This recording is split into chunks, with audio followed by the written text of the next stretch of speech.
2237. They always said the sun had never set on the Empire. But now, most of old Blighty is a shell of its former self. Bodged together buildings, radiation filled nightmares, hooligans up for a bit of argy-bargy. Or whatever the bloody hell those things in Thameshaven are, if you know what I mean.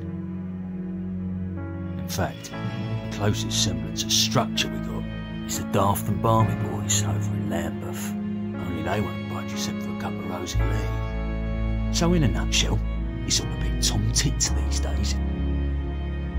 Listen, the whole of Blighty's up for grabs right now.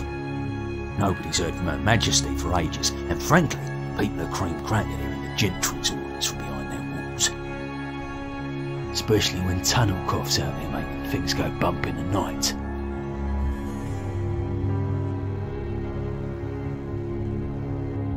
So all's to play for.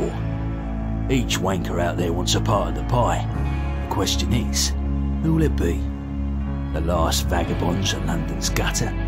The fascist pamphleteers in the fifth column? Or the Camelot knights of days past, heading once more unto the breach? You just need to open your eyes and have a butcher's, me old China. The sun's about to set on this hallowed land. I'll let you into a little secret though. Whilst the location might have changed, war never changes.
We begin by hearing an old, wise-sounding voice. And we see a quiet, peaceful setting. This will make our game seem big and important. Now, something must break the serenity. Will this creature be in the game? No. Say goodbye to it forever. Suddenly, and for no reason, people running. These pointless slow-motion shots make everything seem cool and should bolster pre-sale numbers. That wah sound can mean only one thing. We must gaze over an epic shot of a world, and there should be lens flares. Now we see our hero, but only their silhouette, because the developers haven't finished the design, or finished the story, or finished any gameplay that's actually ready to show. In fact, the only thing they have finished is the title.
How do all?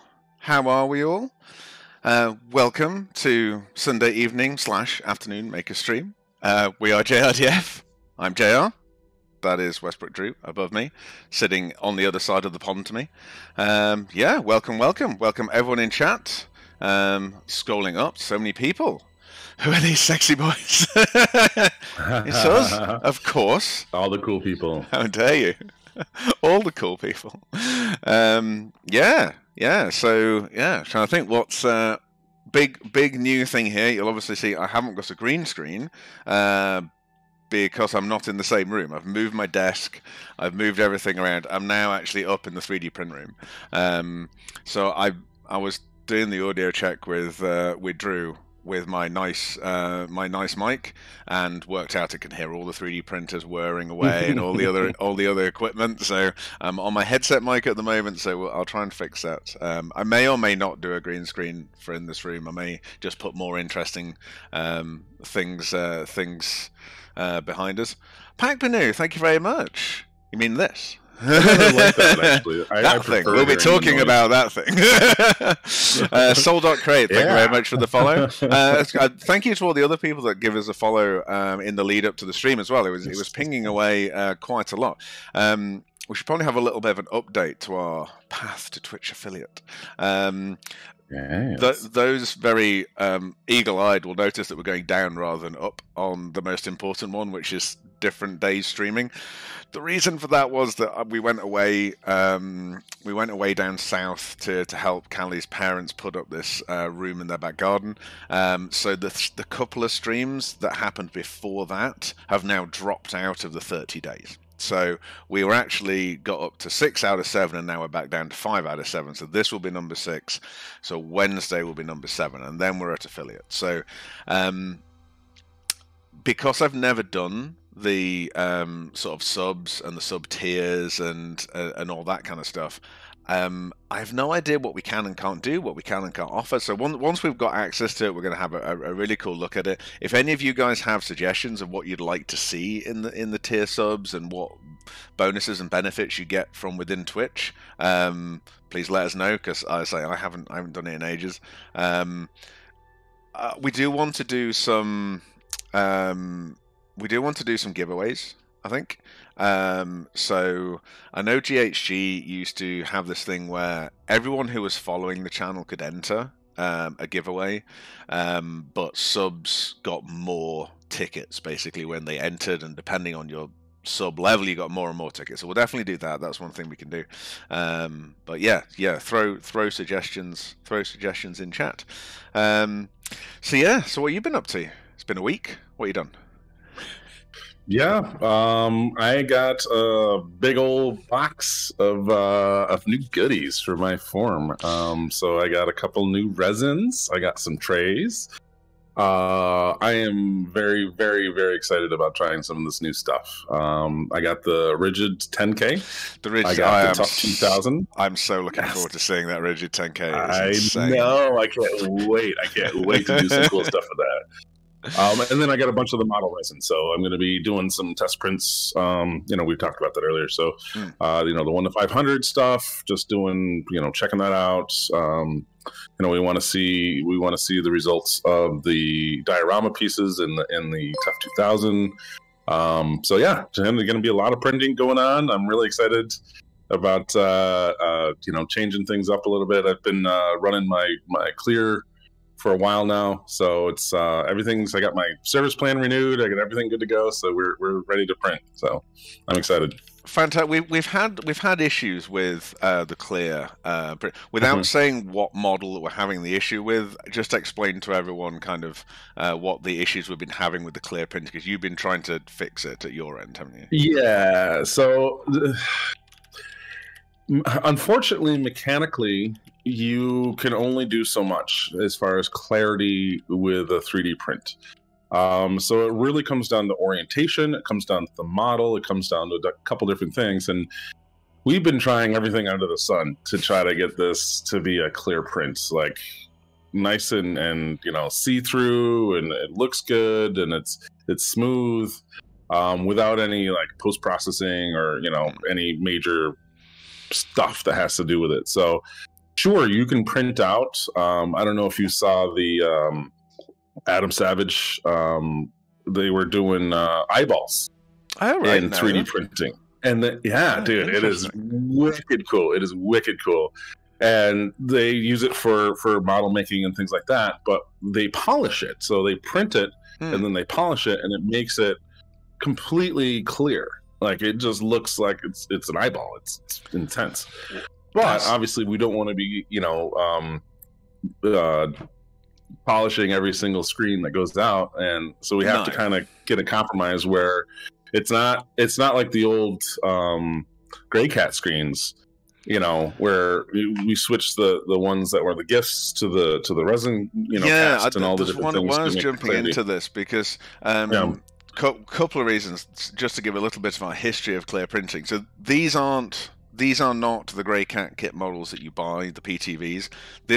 We did these guys before we did the kit models. Before we had a license to do the kit models, we literally did this as a Christmas present to, I think, about 18 different devs and people that had helped us out a load for building the Kraken and the Dragonfly, because we didn't have access to Star Engine back then. We'd never done 3D printing before. They helped us get a lot of files that we needed. David Peng, who doesn't work for the company anymore, he was one of the character artists. He posed all the people for us on the Kraken diorama, because when you export people out of Star Citizen, you won't be surprised to know they just T-pose.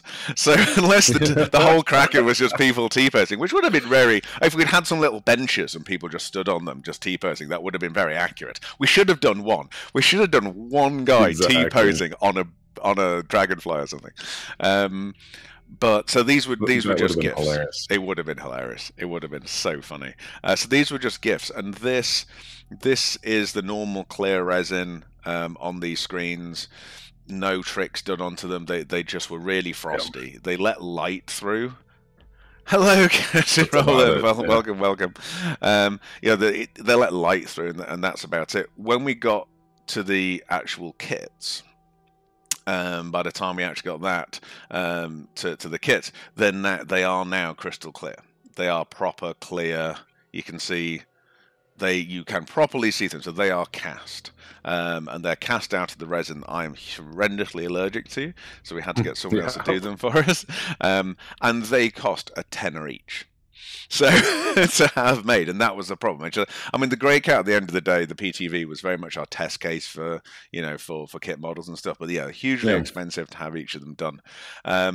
So then we come with the next one that we needed the clear piece on was obviously the Arrow, and again the clear print is better on this. It is a lot more transparent than the one before it.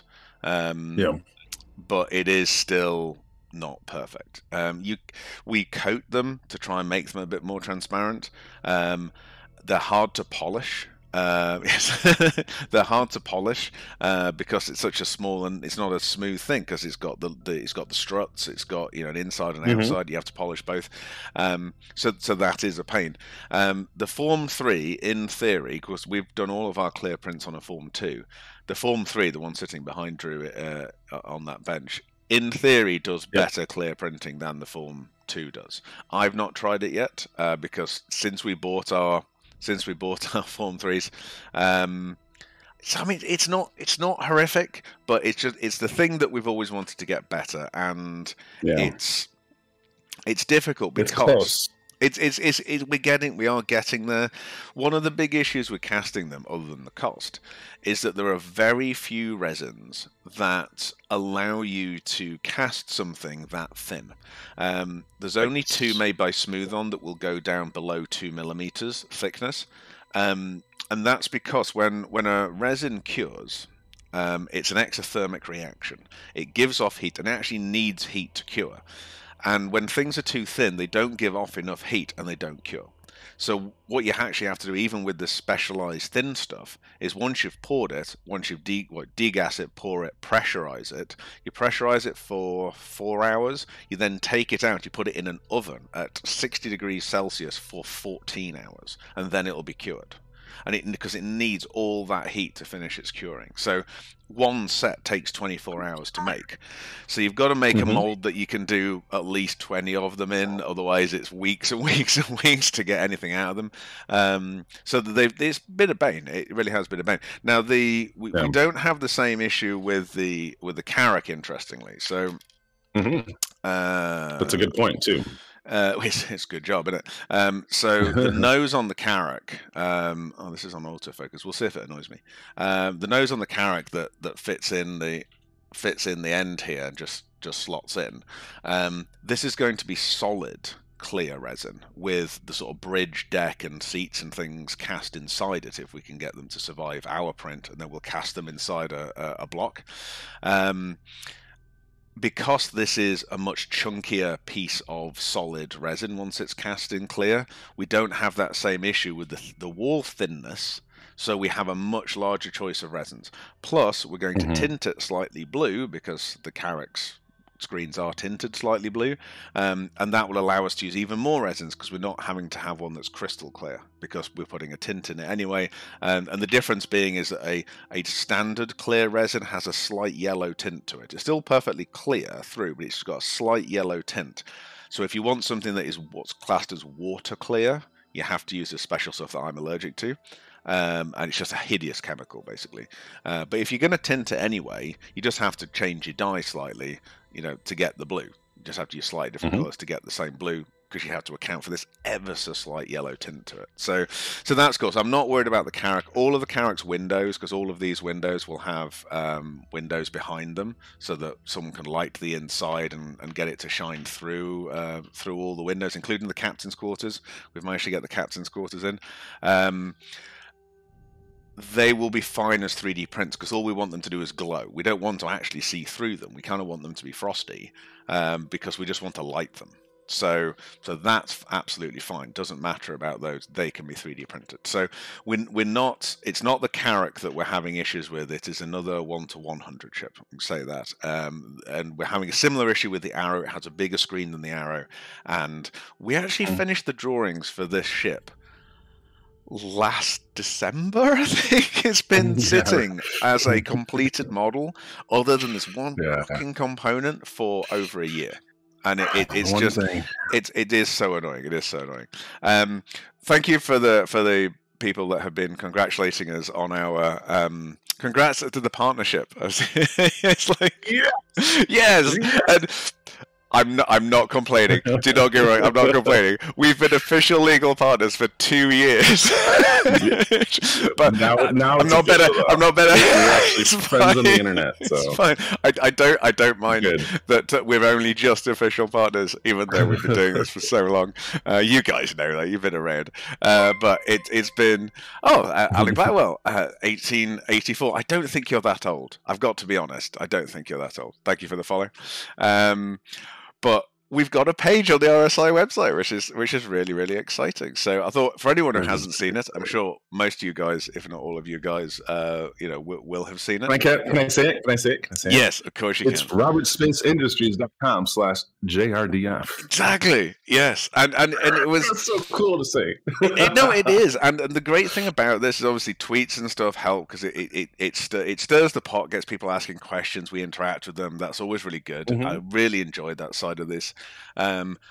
But it's temporary. Twitter goes away, Facebook goes away. This is going to stay here. And not only is it going to stay here, we get to update it.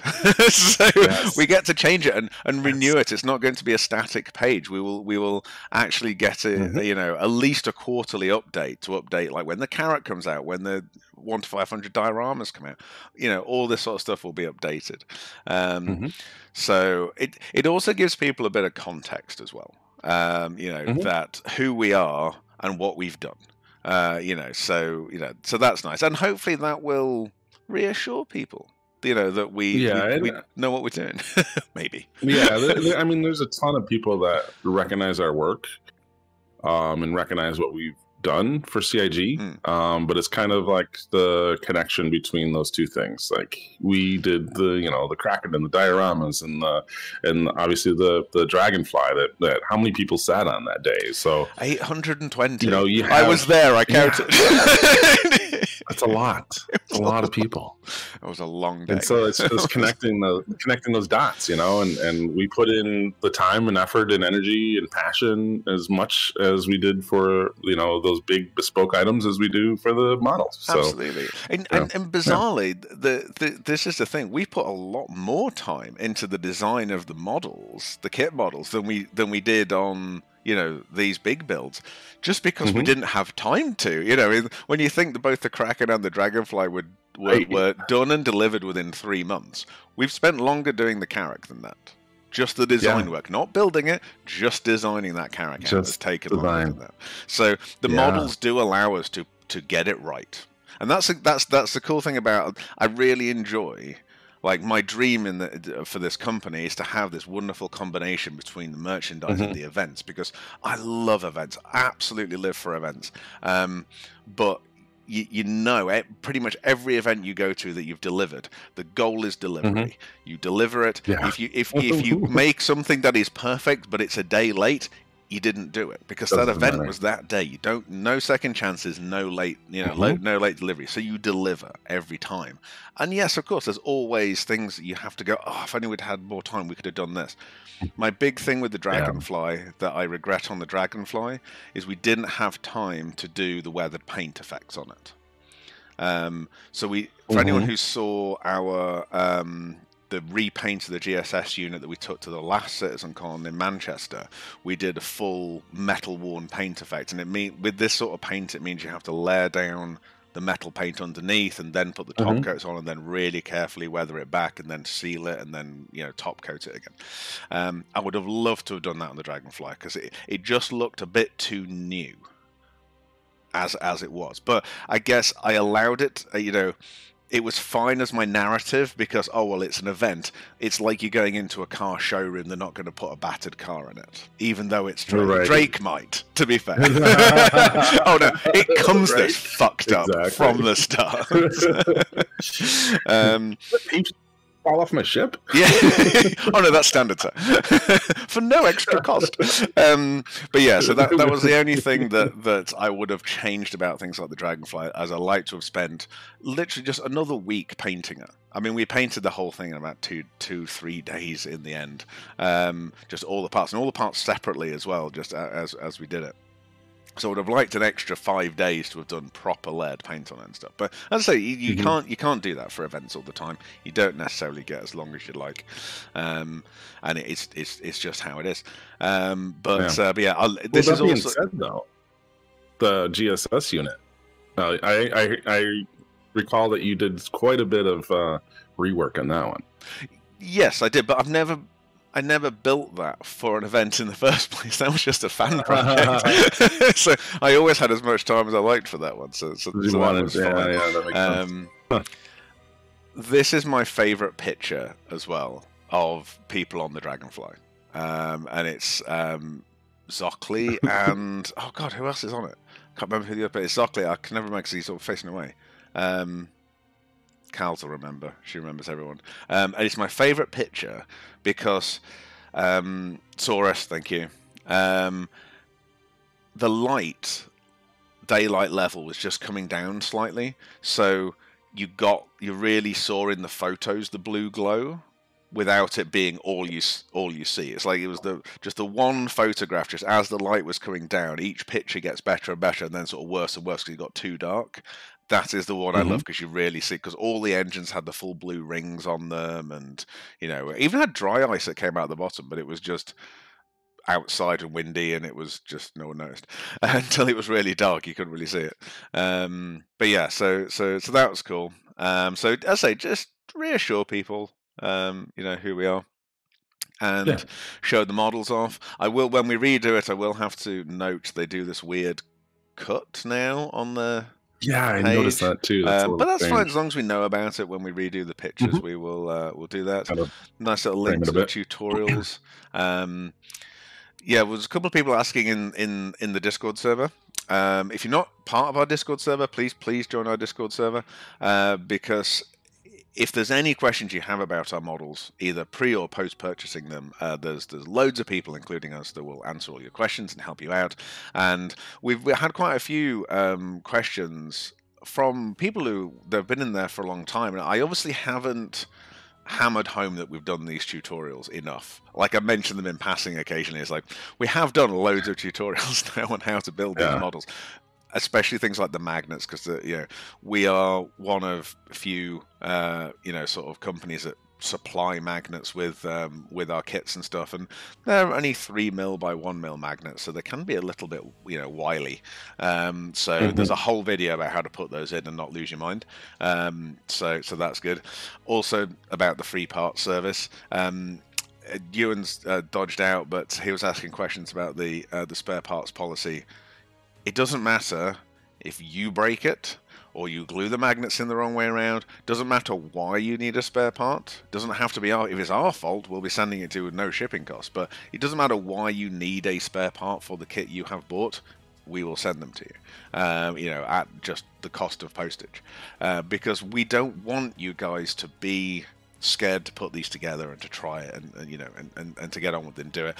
Several people have glued the magnets in the wrong way around. Once they're in, they ain't coming out. I'll say that about them. And we have replaced all the bits that they need to replace to be able to put the magnets back in the right way around second time round. And we have no issue with that at all. This is a premium product. We want to be supportive of everyone who supports us by buying them. Customer service and aftercare is one of the big things that we are always striving for, and it's another thing. There's obviously been a lot of questions kicking around on Twitter and Facebook, and we'll probably try and cover as many as possible. Also, stick questions in chat. Any questions you have and you haven't seen us answer or heard us answer before, or if you're new to the channel, you can ask anything you like in here. We are an open book. the As much as we can under NDA. As much as we can under it, yes. No, it's we obviously, because we have legal contracts with COG and we know about our projects and stuff that oh yes, Ooh. talk about that. Thank you, Carls. Yes. So I'm sure there's even a blog post about it as well. So we're doing an offer at the moment where if you do an unboxing video, then you will get a cool thing. Now this is an unboxing video. This is what an unboxing video looks like. I don't understand if this is a good review or a bad review because it's in German. But it's one of the few that has been put up. So Leonard put this up, and he's a big fan of it. So I'm sure he's saying nice things about it. I'm sure. But he's posted unboxing videos of the Arrow and his PTV, I think, so far. He's got a few more he wants to do. It's a good review. Fantastic. Excellent. Thank goodness there's people in here that understand. But we love you guys doing unboxing videos. We're really proud of our unboxing experience. You know, and, you know, as the... thank you, Kaz. As our kits have got newer and newer, like the Dur and the Cyclones, we've improved it every time. There's these translucent envelopes and proper, like, so the Arrow has proper instructions, but it's not a full color booklet with in-game imagery and all this kind of stuff. So we are pushing it, really pushing it. Yeah, we're trying to make that unboxing as good as possible. So we want to see people sharing that unboxing. I say we're doing I shall just click on this link. And then you will... Oh, yes, I remember doing this blog now. Totally remember doing this blog. So this is a review by Shatcap, who I haven't seen in chat, but is often in chat. So this is one of the first ones we ever had. And really liked this one too, because he unboxed PTV. I think it was only the PTV out at this point. And he compared it against some of his FDM prints and all this sort of stuff to try and explain the difference between FDM and SLA printing, and which is really nice of him. So £15 gift voucher. That was what I was hankering after. What our offer was. So it needs to be 10 minutes long at least. Uploaded to YouTube.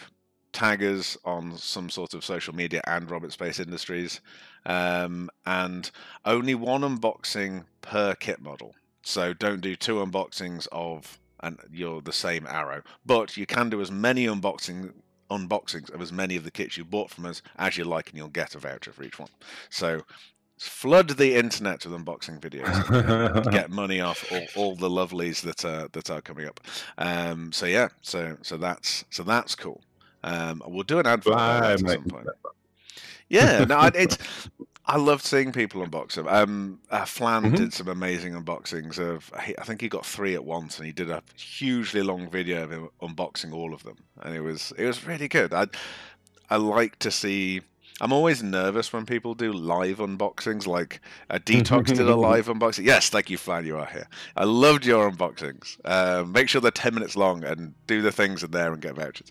Doesn't have to be a new one. It just has to apply. And Detox did a live unboxing of one of the Daymar Rally races, I think. And that's always nerve-wracking. That's always quite nerve-wracking. But you get the genuine... like surprise when you open that stuff, and it's really interesting. Not to say that all the others are interesting, they really are, but that sort of someone who does a lot of Warhammer miniatures, a lot of other kind of kits, so they have this real ingrained expectation of what they're going to get from a kit model, and to see their surprise of what you get with ours. And every tiny thing that we've done to try and make it as good as possible comes out. That's a really nice genuine reaction, and that's always really nice. Definitely. So yeah, and then a little thing about us on YouTube and streaming and all that kind of jazz about the Carrack and stuff, which is what we're doing right now. So it all comes full circle, doesn't it? It's it does. It's funny how that happened. So yeah, so we should probably do a little update. I did see someone talk about the cuties. Super excited for the Carrack. Hope to see the cuties shortly after. Well, interesting. Oh, the cutties. Sorry. Yes. No, someone was referring cutties, to the little models as the cuties. They're actually coming before the Carrack. Okay. So the cool. the cutlasses are actually going to come out before the Carrack because they are pretty much ready to go. We do. Let me bring up a photo. I meant to get this photo ready. Totally didn't. It's been seamless. Seamless. To be honest, I am actually genuinely surprised that this has gone as easily as it has, moving my PC upstairs. So I'm now in the 3D print room. Lasers behind me. I need to rearrange a lot of furniture and move stuff around to make it sort of some sort of semblance of order. My PC is down here, back in its desk. All this had to be taken out and redone and everything. So I am actually quite surprised that it's all come back as seamlessly as it has, if I'm honest. But there you go. It's always exciting to do these things on Deja streaming. Very stupid idea. But hey, so yeah, so these guys are coming out before the Carrack. So fingers crossed. These are now with JC. He's going to look at them. Any plans for a Cartwheel kit? Is that in game? Can't remember. I don't. Cartwheel's in game, yeah. Yeah, hands in the air. I know very little about the seamless for us about the alien ships. Lots of people have been asking, are you going to do the alien ships? And actually, you're one of the first people, Ghost and Coffee, to actually specify which alien ship.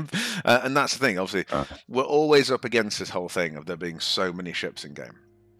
Now, these 1 to 500 little dioramas that are going alongside the Carrack, this is a really good opportunity for us just to go through, all of the ships much quicker. Yes, they're only going to be small little these little diorama 2 to 5 inch models, whatever they turn out to be in 1 to 500.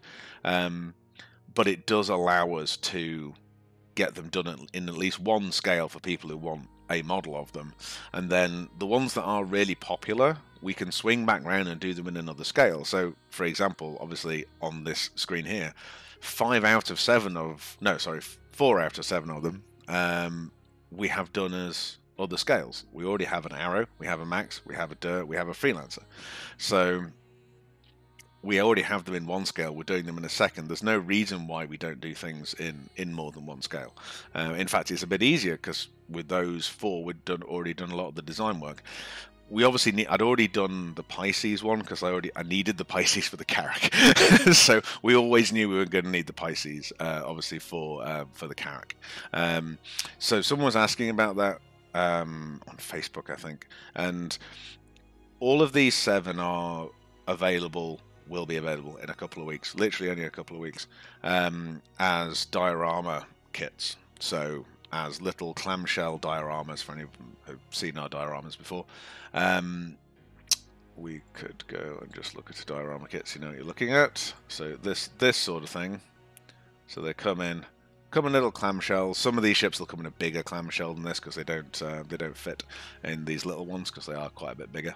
And they will come, the 5 at the back there, you'll get 1 in each kit. I say a bigger clamshell than that. And then the Cutlass indeed, red and black. People are going to yell at me. Yep. I may have covered this on previous streams. Why no blue? JR forgot the blue is a game. Blue. Completely. I've never seen one. Clearly, I am too law-abiding in Star Citizen. Never seen a blue. Completely forgot it was a game. Just missed it entirely. So I promise we'll get that in as soon as possible because obviously it'll be quite a quick one to do. So you get 1 of each of these in these diorama kits. Now all of these are in landed mode. You'll notice, so they have their proper landing gear all filled out.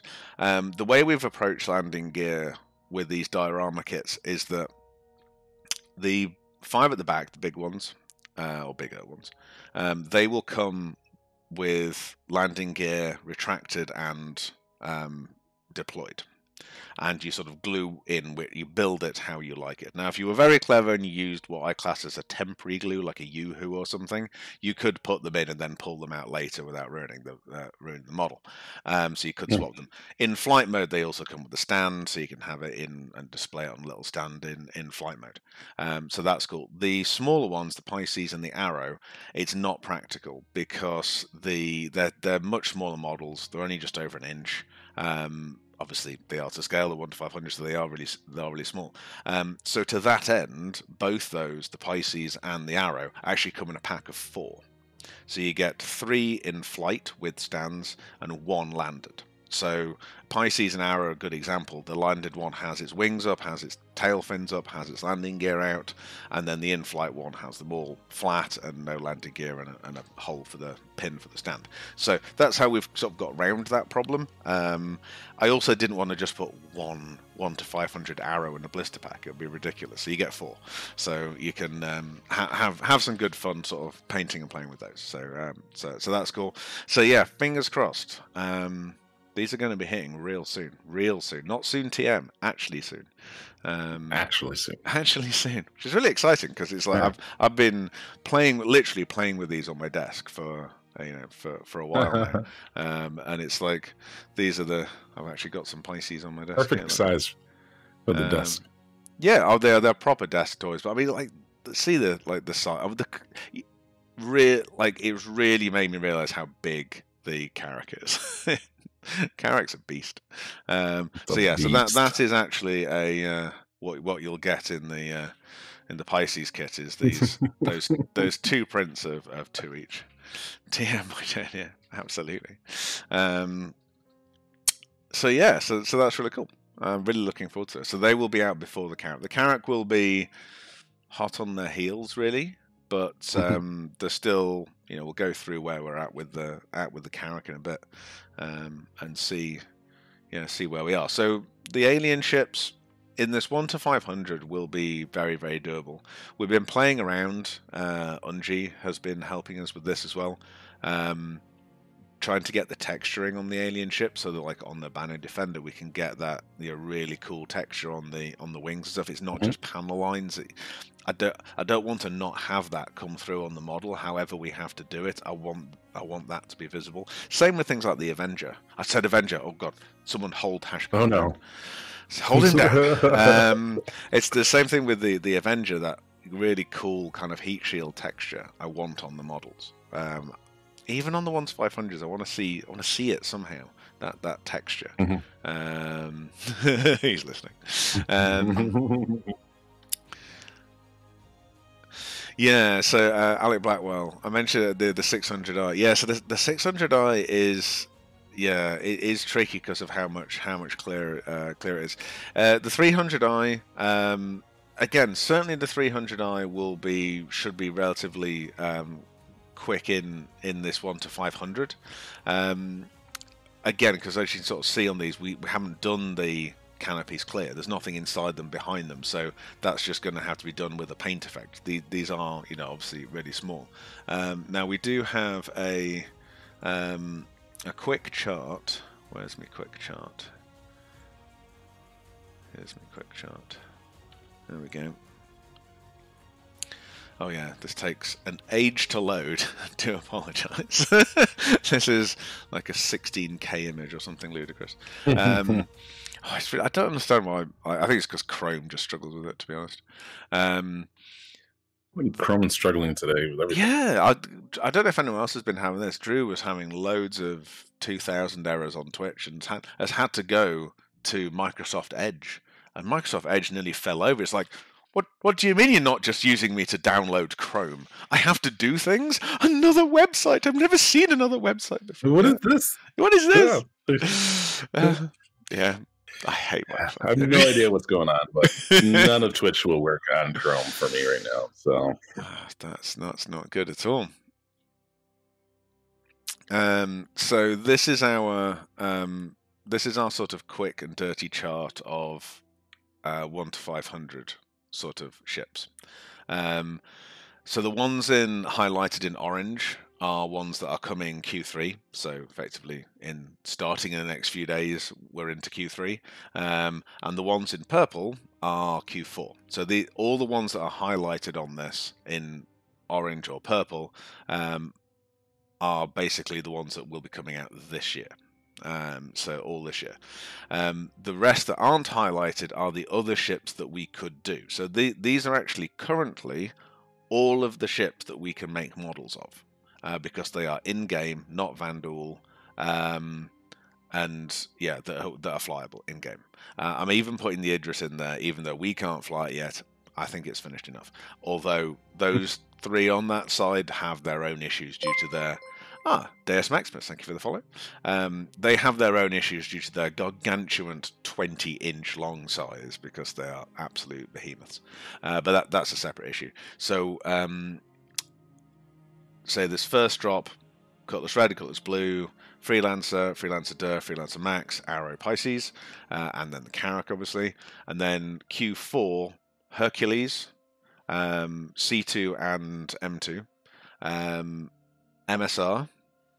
The MSR is coming in 1-500, and it's quite a nice model in 1-500 because it's 4 inches long, 4 inches wide.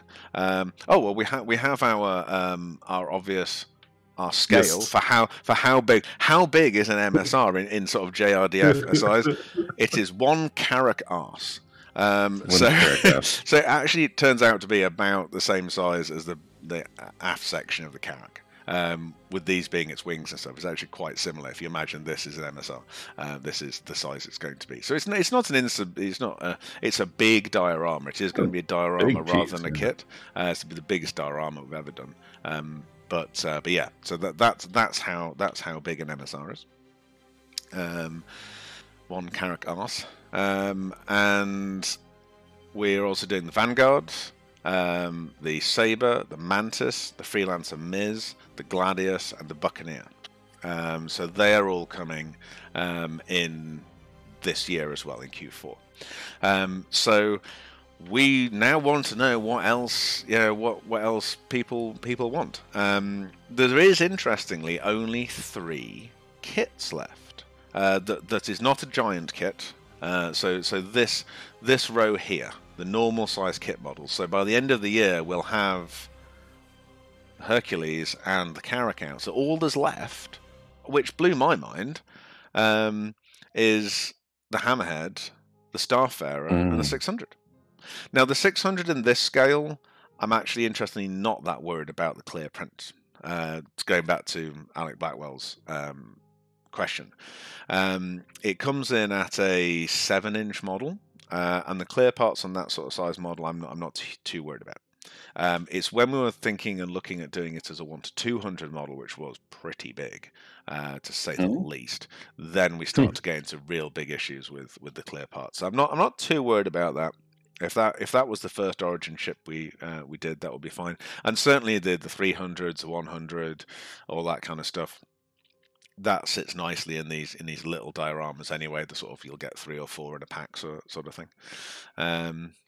New official scale confirmed. Yeah, and the 1-2 Carrack arse scale. Well, yes, and the determined Blue, 42 Tennessee, so... Yeah, absolutely. Yes, we are going to try, and Carl's is going to do her best to push the Cutty Blue through as well, just because I forgot about it. And the thing is, it's a really quick one for me to do, because between the red and the black, I think it basically has all the components of the blue. I think I can make a blue just with those, like... mash them together. Yeah. What's the sides of the blue like? What does the blue have on the side? Does it have doors or airlocks or something different? Don't know. No one's seen it. I don't think it is in game. I think it's a lie. It's a conspiracy. No one's seen it. Same as the red. There we go then. So it's basically done. Does it have missile pods? Because I never noticed until I did the model. I noticed a lot of things for the first time when I do the model. Does it have the red doesn't have missile pods? I don't know why I thought an ambulance would have missile pods, but I suppose it could be like sensor drones or something. Does it have a turret? So these are the things. I know nothing about the blue, evidently, but I'm pretty sure it'll be a fairly quick build, considering we've done the red and the black now. So Yeah. I think that'll be fine. So we kind of want to know black, what fine. what people healing missiles. Go be healed. Oh, SKU versus variants. Yes. That's a good Yes, I heal you of life. Yeah, I do go. So yeah, so we're between for Q1 next year, because we're sort of trying to do a drop every quarter with these 1 to 500s, keep them going. Maybe catch up with CIG one day. We're between the Hammerhead, the Starfarer, and the 600. Hand on heart, I have a Hammerhead. I have a Hammerhead with the best name in the game, HMS Thunderchild from War of the Worlds. I'm ridiculously proud of that. So I obviously want a Hammerhead model.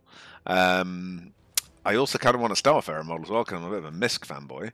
And I also think the 600, out of all of the Origin ships, if I have to do an Origin ship, Origin ships, the 600, I will say, I think the 600 is getting a pretty substantial rework, but I think it's all internal. I don't know if they're doing, I'll talk to Ben about that, but I think his pass on the 600, I know they've talked about it on ISC and stuff, that it needs a bit of a rework on the inside, but I think it's just layout and when they do gold pass type thing, but we always check. Do you know what I mean? When we're going to do a model, when we're putting the license in, part of that process is talking to the ship team, talking to Ben Curtis and JC, and going, right, we're going to do this model. Are you going to fundamentally change this thing? And they say yes or no, basically. They say yes or no. So that's cool.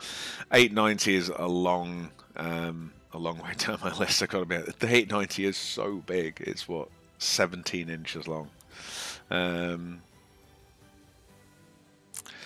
Are you on the like 3 people, Max, who think there's the best name ship? Yes. Yes, I am. Read War of the Worlds. It is the best ship. It's the best name ship. It's interesting. So we've named a Carrack, and we're not going to give away what the name is. We've named a Carrack. So obviously we do artwork now, in-game artwork for the instruction manuals and stuff. I don't have one to hand. I would grab one. Do I have one to hand? I don't. I'll grab one in a sec. This is the other great advantage of being up here. I can see one. One moment. Nice.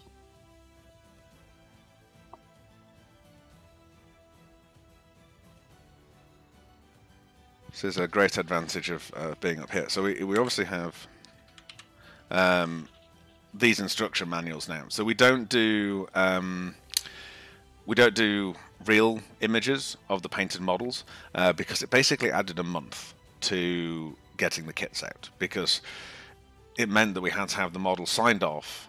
It could then go to the painters, then get painted, then come back, then get photographed, then the photographs to be signed off by the ship team. So it was a lot of steps that was pointless, really, because no one was buying it based on the box art. They were buying it based on the website images, which could be the painted model, because it was a month down the road anyway, so that's fine. So anyway, so they're in-game images. So we obviously had to take pictures of, for these center spreads and things, we've had to take images in-game. I say we, Hashgahart and Captain Raoul and Daj have been taking pictures in-game. I don't do that thing because those guys are really, really good at it. So we've had to take pictures of our Carrack in game. So we've named our Carrack. We've named it a very cool name, named after a very interesting historical figure, and we will have a whole page of information about that person and why that Carrack is named after that person and stuff. So hopefully people will find that little sort of semi-in-lore thing quite interesting. That's cool. Will the Carrack have a place where you can stencil the ship name, play again? I mean, yeah. I mean, where is the ship name on the Carrack? I can't remember now. It's just stencil. What? You can't hand draw it? Yeah. Is it there on it? I can't remember. I think it's back farther. Camera. Not sure. It's much smaller. I mean, it was a lot smaller than I expected, but I think they have said that they're moving them around a bit and making the fonts bigger and stuff, aren't they? Because I think the issue they have at the moment, I thought it was in here. I'm going to have to turn this camera off. Oh, right. I think think I was thinking of the MSR. 1 second, sorry, I need Mine's the Buffalo Soldier. Nice. And I have not seen my name show up yet. Yes. Nice. Right, camera control, focus, stop doing this. There we go. That's better. Right, so There you go. yeah, I hate autofocus on this camera. So I think it's in. I think it's there, maybe, or down here.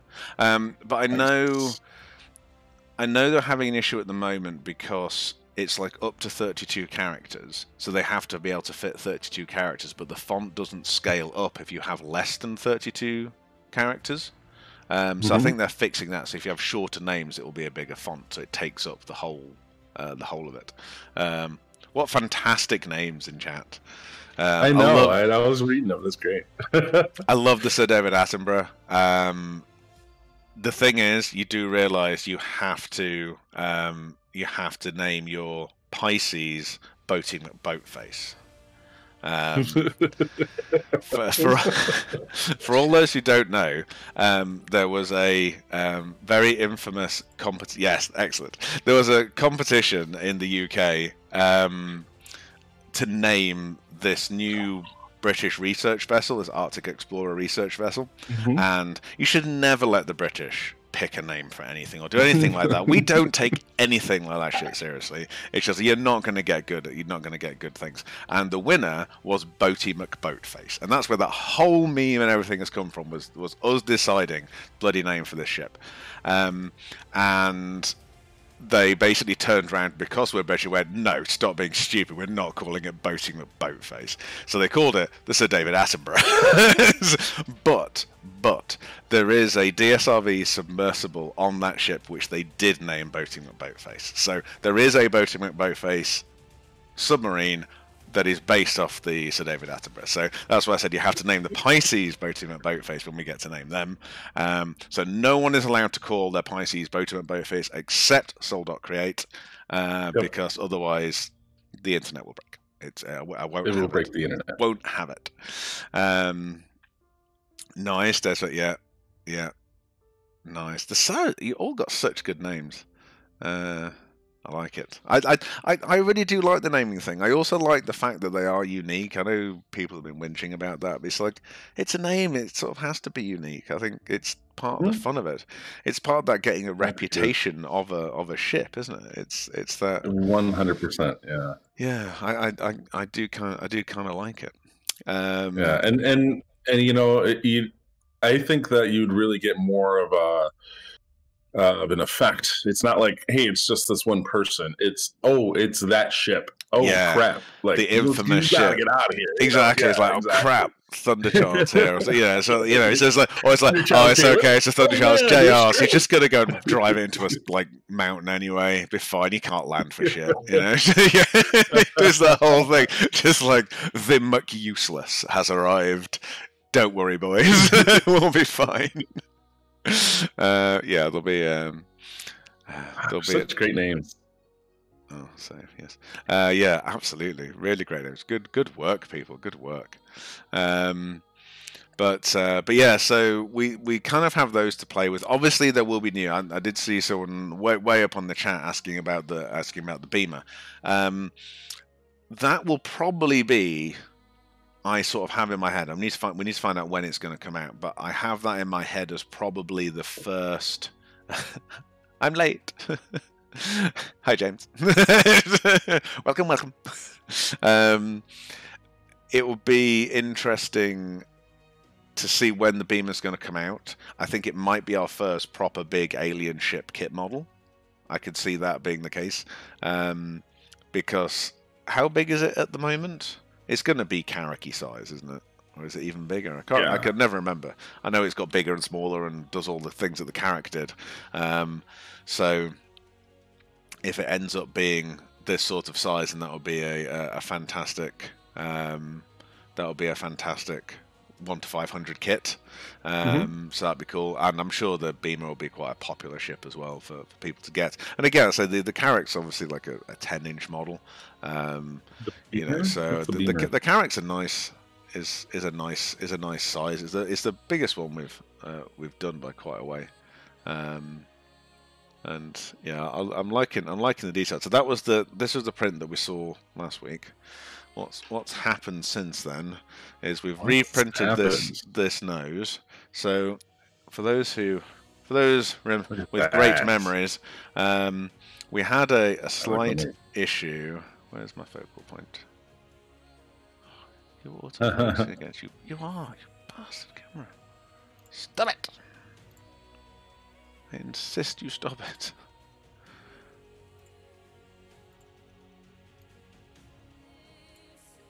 Apply. Okay. Yes, right. God damn it. Right, so here we had a basically leaking resin coming out of here. And it was because we had a void up inside here, and then a thin wall here, and it's actually something that had gone wrong. Mesh mixer, that's the word I'm looking for. Something that went wrong in mesh mixer while I was hollowing it out, and effectively made a double normal occlusion and created a void where there should have been a wall. So I'd not noticed on the other prints, but I think a panel line had gone in as well and just broken that barrier, just taking it down too small. So we had to go in and obviously fix that. So that is now fixed, so we don't have that issue anymore. Hello, Notorious Gaming. How are you? Thank you very much for the raid. Welcome. We're talking all things Carrack, and 1 to 500 dioramas. So strap in. Strap in for talking about models boringly on a desk. Welcome to the party. Welcome to the party. We did a YouTube video. If you ever have trouble sleeping, thank you for the follow as well, by the way. If you ever have trouble sleeping, we've got a over 1 hour long video of us unboxing some shit, and it's just like, it is the dullest video I've ever watched. But we had a great time. We were just having a couple of coffees and just talking shit for an hour, opening a box. I think it takes like 30 minutes to actually open the box. It's hilarious. So we've fixed that. I think this is done now. I think this is as done as it needs to be. I think we've fixed everything that was wrong with it. So this was the other thing that we looked at last week. I didn't like how exaggerated before and after. I didn't like how exaggerated I got these little side fins. I'd basically dug. So let's go back to the very original one. The very original one, they were too subtle, and these divots weren't pronounced enough. And then I went too far. So I've sort of pulled it back a little bit now, and I'm happy with how that's looking now. So that's cool. We've got all our window voids in to put in things behind, so I'm happy with that one. The aft is the same. The one thing I didn't notice when I was showing this off last week was that I hadn't actually... Let's just take its wing off a second. So I'd put these high detailing in on the wings, and the ejector, the escape pod I'd adjusted, and there was a few little other detaily bits on it, and I'd not mirrored it, so they never ended up on the other side, and I never noticed. So I needed to fix that. But other than that, it was fine. Now I have printed, and will have finished in the queue. So if I just go and get it, the engines for the Carrack. Nice.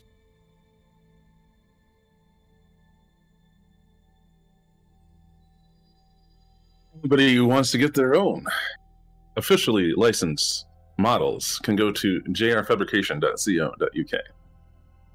I would put it in chat, but I'm not allowed because I'm on Edge and it doesn't allow me to talk in chat. Cool. So we have engines. So that's the big engine. You can see all its little detailing around the edge. And that's the itty bitty engine. Just teeny tiny. So let's see if they fit. Moment of truth. So Doing it live. Oh, it's nice. It's gonna need a little sand just to get the little touch points off. Yep.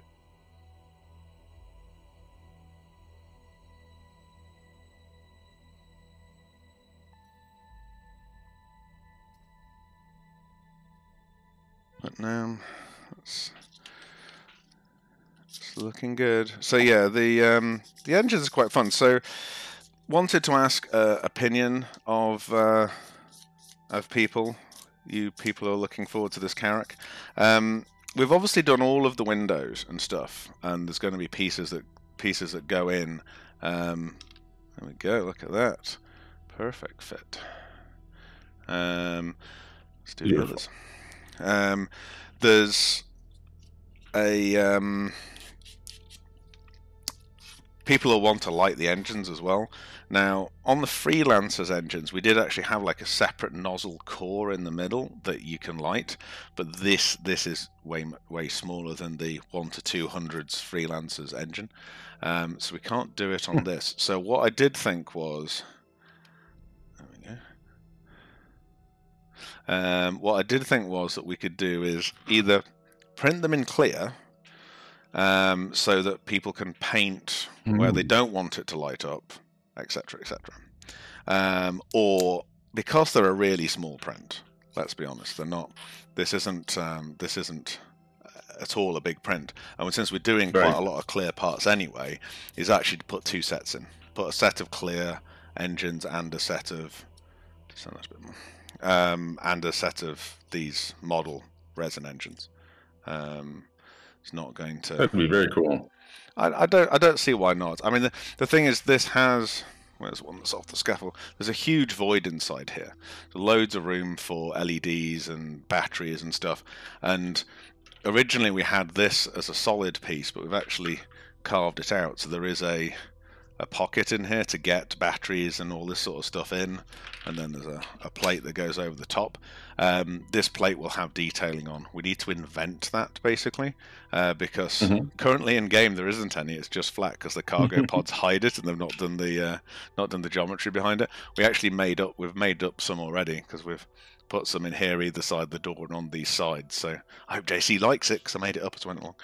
So that should be fine. Fingers crossed. Yeah, well, if they only do half a job. If they don't finish these things, I have to finish it for them. Yep.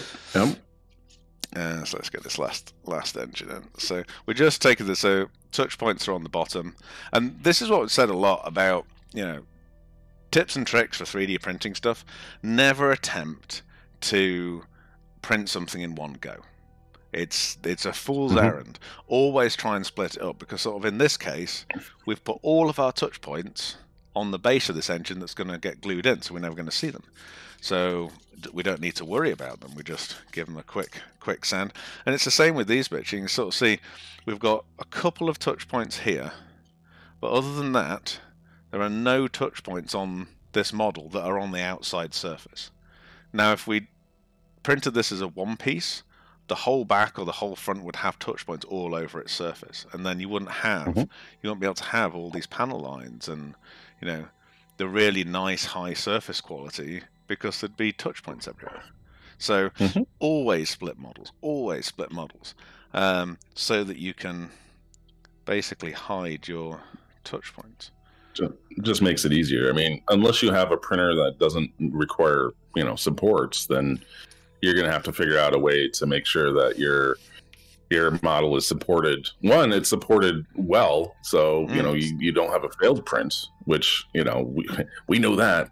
But in general, you want to be able to preserve all the surface details. So it's getting inventive with it.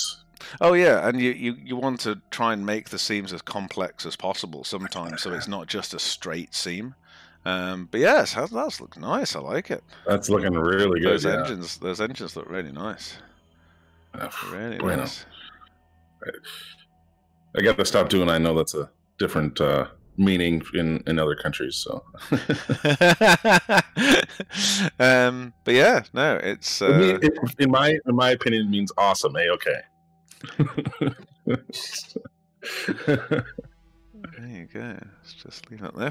So yeah, so I'm liking the engines. I think the engines are looking good. That is looking really good. That is a beautiful Carrack. It is a beautiful Carrack. I like the. I went a little bit more overboard making these look like definitively separate parts. The escape pods, so they weren't just Escape a panel pod, yeah. line. They definitely looks like that could come out, Yeah. which I quite like.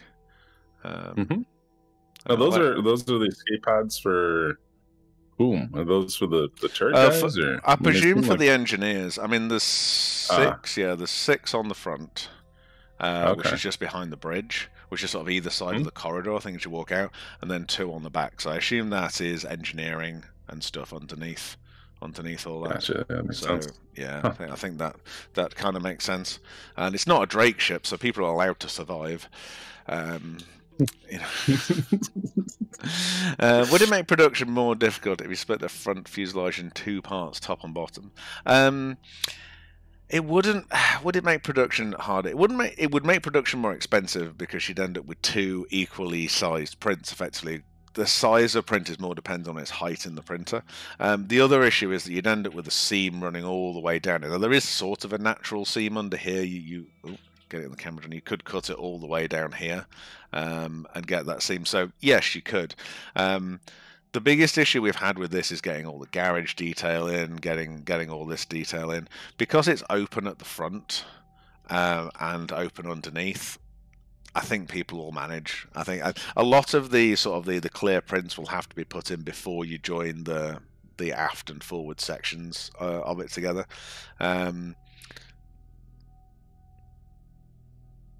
Yeah, I know. Thank you, Angeline. I like how we've split this one as well, just because it was an awkward split. Now we was a piece that I didn't have last week.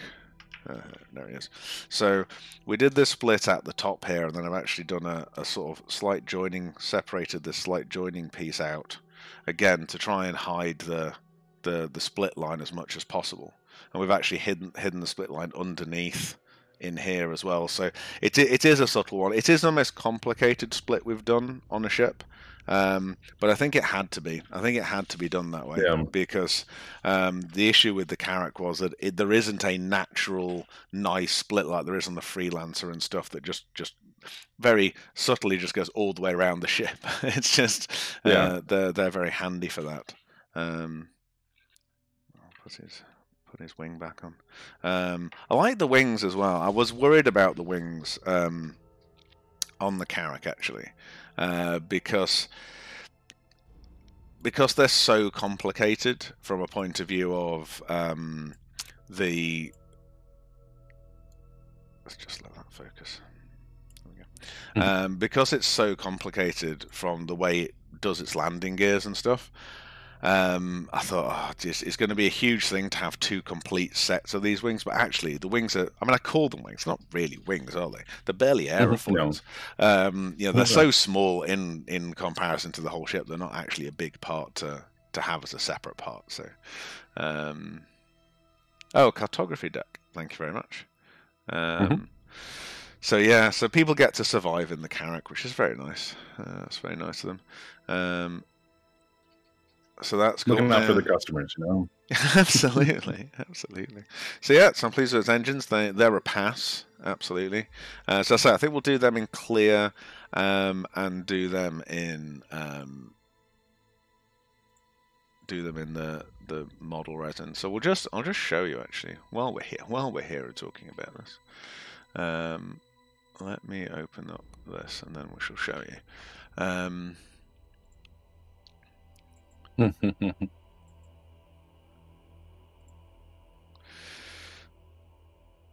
So let's open up those engines, and Golden Triangles, hello. Are the turrets going to be mounted using magnets or solidly cemented in? Neither. Sorry. So what we've actually done is put a little split pin on them, so they push in and sort of clip in. One of the really good advantages of this stuff, which is the which is the Tough 2000 resin, is that it's really flexible. It's very much like an ABS plastic. It's not brittle. It's got a lot of this sort of repetitive motion ability to it. So I'm not quite dialed it in yet. I've still got it absolutely perfect, but I think I've got one somewhere kicking around in my box of many parts. Here we go. Just going to have to subtly take this off the scaffold. I don't think it's still on its scaffold, but the camera. You might be able to see it on the focus anyway. So you see there's like a split pin on the bottom with a slight head to it. So that will push in, and then it'll just swivel, but it won't be able to fall out. I'd like to get it so that you could pull it back out, so it's just on that fringe where it's not going to fall out by gravity. I'm more worried about the one underneath, obviously. But I don't want to make it, at the moment, it's so tough. Once it's in, it ain't coming back out again.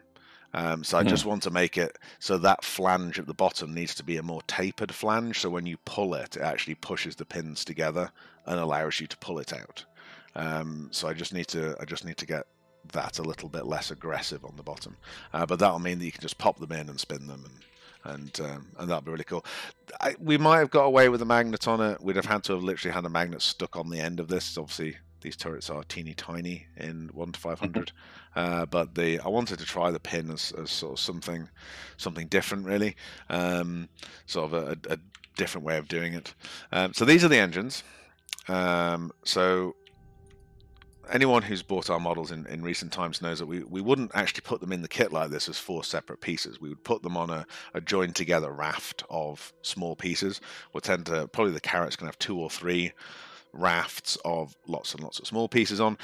That's obviously a cost-saving thing for us, not just from a printing them point of view, but also from a packing the kits point of view. The original PTVs were a nightmare, so they had far less pieces in them, like individual pieces to put the kits together, than the DUR. But there are twice as many parts to put in the box as the DUR, because everything was printed separately. It's such a ball ache. It really is. Yeah. Whereas the DUR, we've got and all the models, lots and lots of prints on the same print, just to make sure that, we're not driving ourselves nuts. So we'll just throw this into being clear. So in preform, it is as easy as just selecting a different resin. There's so many resins. Rigid 10K. So many different resins. Oh, so what are you going to make out of Rigid? Describe Rigid 10K to people, and what are you going to make out of it? So Rigid 10K is a glass bead resin. It's very, very strong and very hard, I guess would be the way to say it. So I know you have a, you call it a spanner, wrench and a bottle opener that you use, and it's made out of this product. So what I want to do is be able to make things that are mechanically strong, and basically it's going to be for joining 2 pieces of metal, and I'm going to use it for my joystick mounts. So I have my 2 dual stick joysticks here, and I want to mount them to my sit stand. So basically they're going to be stuck on there, and then I'm going to make the joining portion is going to be using this kind of resin, so I can adjust it, but it's still going to be strong, and I'll be able to basically stand up and fly. This stuff is ridiculous. The thing I have is basically the sample that Formlabs send you of the resin. Yeah. And it's a bottle opener / spanner / screwdriver. And I've opened maybe 50 beer bottles with this thing now. I try and make sure I always use it. I want to break it. And it's it's not even looking like I'm, there's not even an impression like you would get on a cheap metal, like a cheap sort of like soft metal bottle opener. You'll sort of start to see just the impression of the edge of the bottle cap, because I think this may be complete horseshit, but don't your American beer bottles, do yours twist top? Not if you get good ones. Oh, okay, that's fine then. So twist tops don't exist in Europe, where they're not legal. Okay. So our bottle caps are serious. So your non-twist top ones are with the same. That's fine then.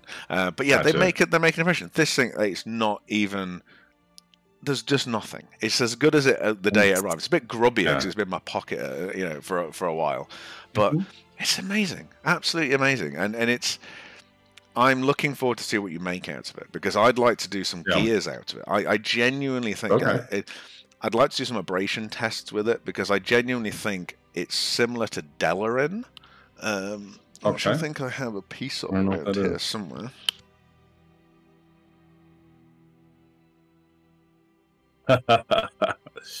Well, you know, you got to get the tall boys if you're going to get some paps, brother.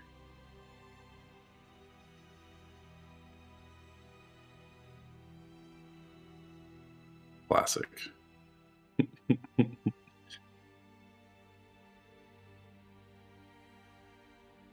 Exactly. Chair stream. Very dangerous me being up here. Too many things to show and tell. So this is Delarin. You want to see it on the camera. It's a plastic, and I'd never cut it before. Hence my attempts.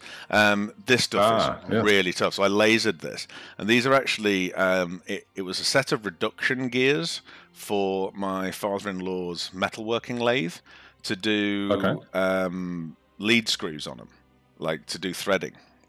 It was basically a set of gears that reduced it from metric to imperial, or the other way around. Either way, so it was like a 127 gear to 100 gear reducer. It took a little bit of dialing in to get the laser through it. So these ones are ones where I didn't have the settings right, so it didn't actually go all the way through. Oh yeah! Wow. Thank you for the follow. You have way too many numbers in your name for me to try and pronounce that. That's the boy 25. Thank you. You're much welcome. fairer than Thanks me. for the follow. Thank you for the follow. Much appreciated. So I was playing around with it, but so this stuff is very much like that's the side I cut it from. So that's like burnout on the other side. This black stuff, actually, interestingly, is paper that I had on the back of it, because I was having an issue with bounce back on the back, and I wanted to. Issues with lasers, but this stuff is ridiculous. You say you can make mechanical gears out of it. My hope is that Rigid 10K is very much like Delarin. Yeah, that's interesting. I'm curious. I would like to be able to do kind of working gears for stepper motors and stuff. One of the projects that I'm going to do on the stream, hopefully this next month, is completing the Kovalex unit. James in chat, Stormtrooper, helped me immensely to build this Kovalex unit, this full-size working Kovalex locker that you take your parcels to. Had a fully working touchscreen. It actually had RFID chips in the boxes to make sure you were putting the right box in and stuff. Ridiculous, absolutely ridiculous. And it was one of the things, it was our project for our stand in our org booth at CitizenCon 2019. And because we ended up doing, including ours, 7 of the org booths involvement, in 7 of the org booths, we built entirely 3 of them, plus all the stuff we ended up doing for Cloud Imperium. It was obviously the last thing on the list. We should have just not done it, but it was just so cool. I wanted to do it. And it never really got finished. It was there as a prop in the background, but it never really got finished properly. I don't think I've even got any pictures of it, which is really sad. Did anyone take any pictures of it at the event? I took a picture of it with the guy who designed that. Which I thought was pretty awesome. Yeah, he designed the asset in the game. He's like, "Oh my god!" And I was like, "No, I got to get a picture of this one." Mechanical Enigma. I had no idea what to expect when I came here. That's fair. Thank you very much.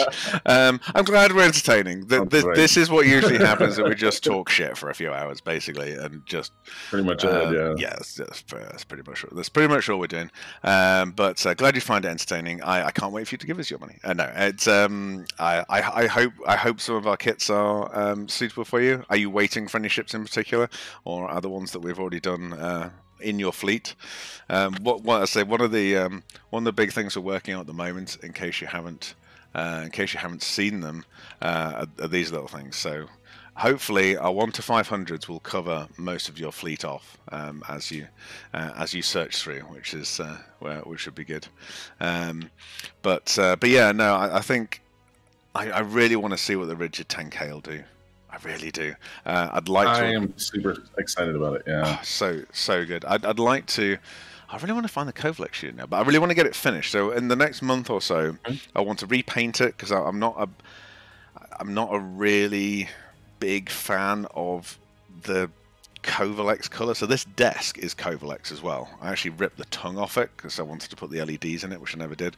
So this desk is in Kovalex shipping colors. So it has all the even has a Kovalex logo here, painted into the desk. I love the fans and stuff. I think it's a fun desk, and my PC's built into the side of it. But I hate the color, this weird ox blood thing, which is why it's sort of hard. I pulled the tongue off. I started stripping the paint and stuff on it, and then I thought, no, I actually need to use it as a desk, damn it. And I'll get round to painting it. I'll get round to respraying it, and I haven't resprayed it yet. So it's still in its original colors, but I want to kind of go more Microtech-y type colors. But I do really like Kovalex, so I might do it both the desk and the Kovalex unit in the white and grey Kovalex colors that you see in Microtech. So the Kovalex shipping boxes are this horrible color everywhere else, apart from Microtech, where they are, and probably Horizon as well, I suppose, where they're the white versions, the sort of high-tech paint job. So I'm going to do that, them all in that color because it's just a lot nicer. So that's cool. Let me see if I can find. It's going to annoy me if I can't find the video of this new. Talk amongst yourselves. But, so just to mention from earlier, the difference in variants versus SKUs kind of idea. What's the idea behind that? So this sort of came up quite early on, and this links in with the limitedness of what we do as well. There was quite a few, a handful of criticisms coming from new people who hadn't heard of us about the limited aspect of our kit models, and go, oh, you know, why make them limited? That just it's you know, it's a pompous thing to do. Well, we genuinely have not done them limited for that reason. Genuinely, the first model we did wasn't limited. It was the PTV, and there was nothing wrong with it. But when the price of these models is high. You know, we put about 500 to 900 hours of drawing work to get these models to this point. We pretty much have to draw them from scratch, because CIG meshes are for computer games and GPUs, not for 3D printers. You know, you can do a very dirty fix on them, but you know, if you want something, you know, this good, then you can't. So that makes it expensive. 3D printing is really expensive. You know, we once got all the arrow pieces. You know this one. We got all the arrow pieces and uploaded them. We actually had to. Well, first we couldn't upload them because they were too big a file. Because some of them are like a gigabyte. So we had to really mesh the files and reduce their resolution to the point where they were small enough to actually upload to. Right. Who do we upload them to? Shapeways. Shapeways. Yeah, the sort of print-on-demand service. So we uploaded all the bits, and it came in at $1,240 for one arrow to have printed at Shapeways in the exact same size that we do it. You know, so 3D printing is not a cheap thing. This resin is £120 a litre. You know, it's you know, 3D printing it has a huge number of advantages. Cheapness is not one of them, but it does mean that we can do a run of 500 per litre. Yeah, it is per litre. When you think they come in a box of 8, it's not a good day when you have to order a couple of boxes of resin. It really isn't. We're very not wasteful with it. Let's put it that way. Yes, and I got to say that's one of the biggest differences between my printing techniques or my printing, habits, is with the SLA. I am very specific about what I want to print versus with the FDMs. I'm like, I'll just print it. Yeah, I'll print see it. what it looks like. Screw it up. I'll print it again. No big deal. Yeah, Yeah. totally different mentality. Yeah, you don't do any of that with SLA printers. No, and you know, we are using very high-end printers. Their resin is more expensive than the sort of hobbyist resins, but I genuinely think one of the most amazing things about the Formlabs resins is the surface quality is just exceptional. I've not seen even industrial printers get as good a surface quality as Formlabs printers. They are second to none for that, and I think that's because the reason. No, we are not refining it. There are no cheaper resins for this machine. All of this is printed in 120 quid a litre resin. Because this is the thing, we wouldn't learn anything using cheaper resins. You know, because what we're looking for is the detail and the surface quality. Every resin prints differently. There are 15 different resins for this printer, and we use several of them. So this is model, this is tough. We do a lot of our little parts that have got delicate bits in tough resin. As I said before, this is more like an ABS plastic, so it's very bendy, but still keeps the detail. You know, it's still got the sort of detail levels, but you can bend it, as opposed to something. I'll just break something. Where can I break something? so this is the model resin. If we really go at this, it'll maybe shatter. No, perhaps not. Do it on the desk. Don't do this with model speed. Yes. So took a bit, but it's just broken the corner off. So it's more brittle. So this stuff is really good for big parts that have big surface areas where you want to get all this lovely detail in a really smooth finish to it. But if we'd practiced in a different resin, we wouldn't see that. You know, we're a lot of what we're doing is dialing in this surface quality. And I think the reason why Formlabs printers have such beautiful surface quality is what they're actually used for a lot in industry, and where this resin came from is dental prints.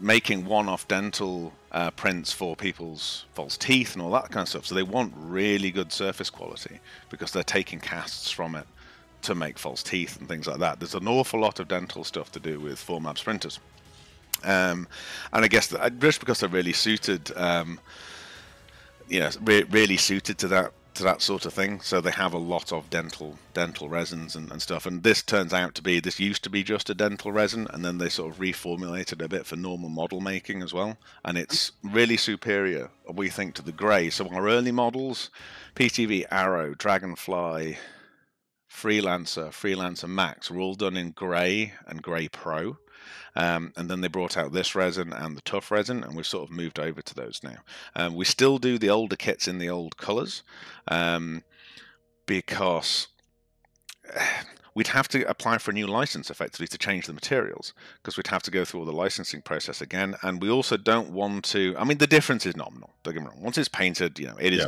nominal. We can achieve more with this resin. So if we printed the old kits and this resin, there'd really be no difference. This resin allows us to do the models, design them slightly better and slightly differently. So you wouldn't, if we just printed the old files in this resin, there'd really be no difference anyway. We'd have to go and redesign those ones, and we're not going to do that, because we also don't want to detriment the people that supported us, you know, supported us early on, and then go, oh no, but now if you buy it, it's got new artwork or something like that. You know, we don't want to do that. So I've gone off on a really weird tangent now. I don't even remember what I started talking about. We were talking about variants and the SKUs. That was it. Thank you, Drew. You can have the long answer or the really long answer from JR. So the SKUs. Coming back to the 500, because it comes down to this, why we do 500 of stuff, and we added the limited ness of them and the certificates, and you know, we hand sign all the certificates of authenticity and all this kind of stuff, and they're really cool in their own right, actually.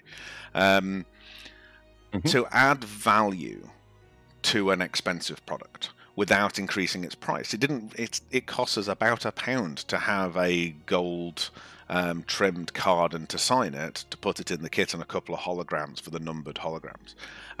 So the cost is nominal, is next to nothing, but it adds a value to it. Now, the kit would be no cheaper if we didn't do it.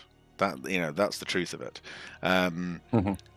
And we just wanted to add more to it. It's not a dickish thing. We just want to give people something that's more collectible, has more value without increasing the price. So to bring it to the variant, that led us to the problem. Well, now we did this limited edition thing for the Arrow.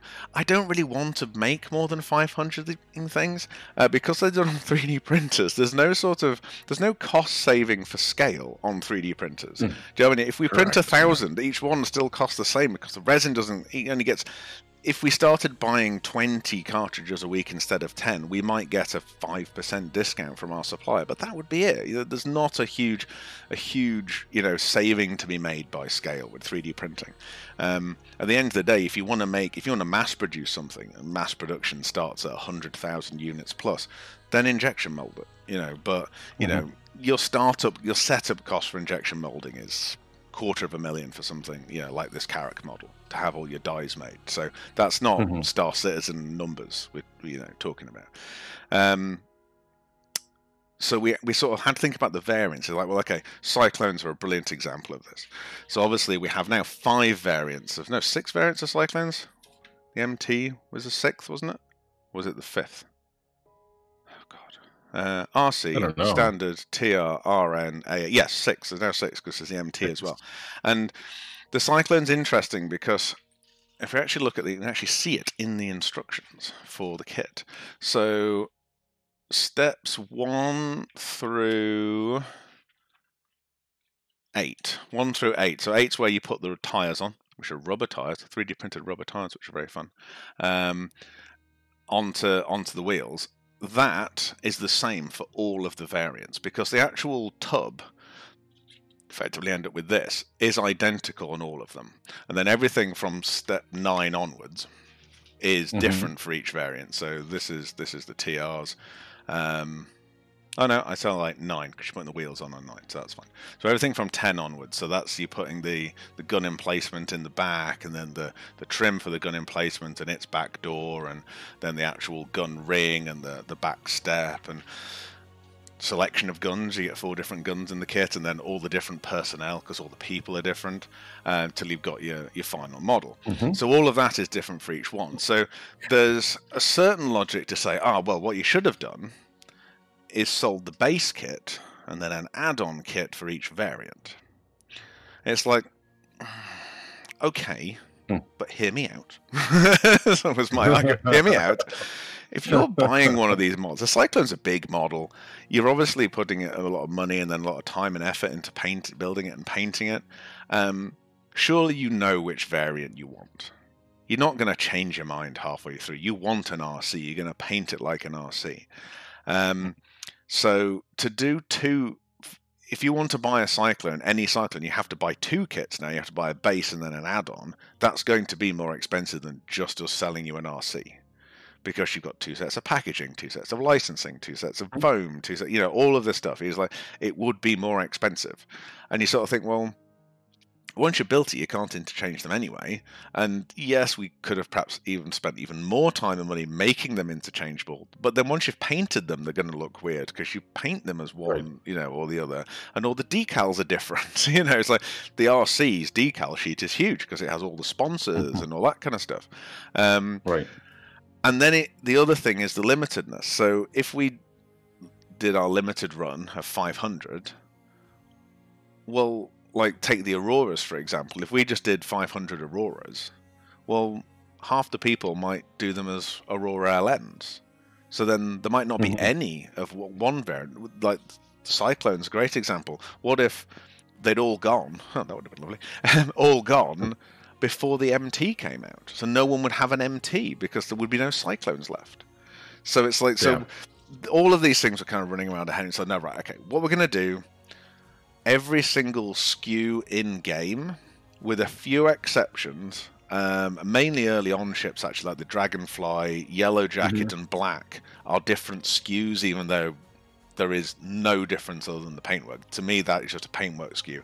A bit like some of the Heartseeker and stuff. That's just a paint job and a weapon loadout. Fine. But if it's a different SKU in game, like the TR to RC to AA to all that, if it's a different ship, we will do a separate model of it.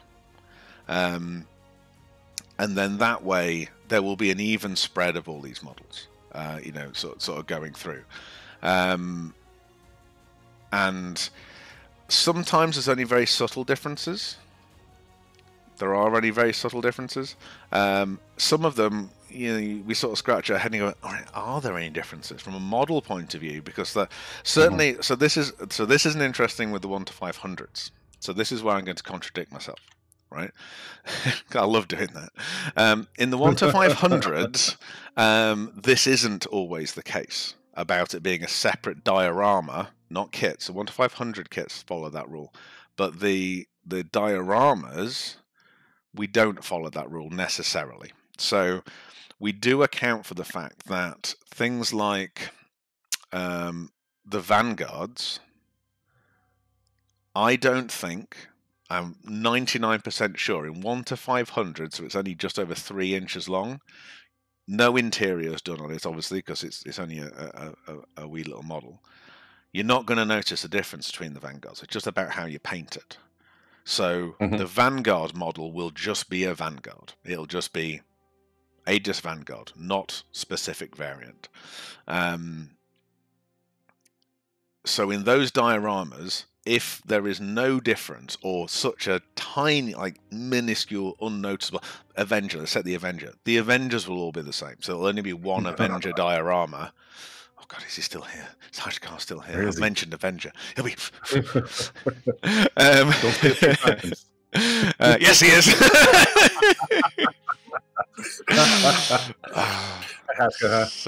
So cruel. I can't wait to see his, when we do the Avenger, his images of the Avenger. We're going to ask for can we have three images for the instructions, and it's going to be just this it's just going to be this document to the Avenger, thousands of the most beautiful photographs just of all the bits. Can't wait. 300 pages. I didn't even need instructions. It's only a diorama. 1 page of instructions, there's 300 sort of Avenger porn images. Thank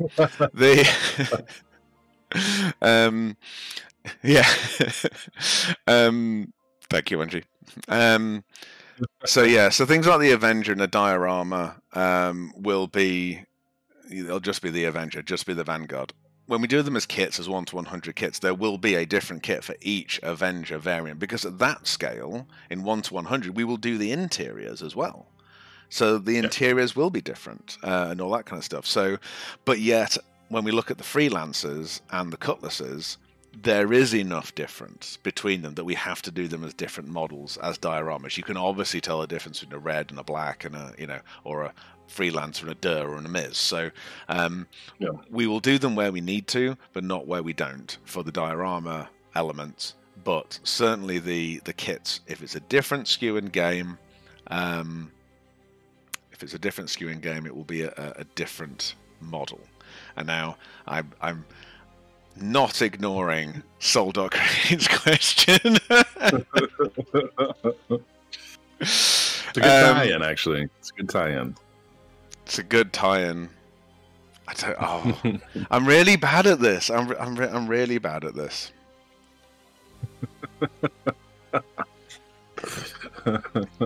Cows will kill me.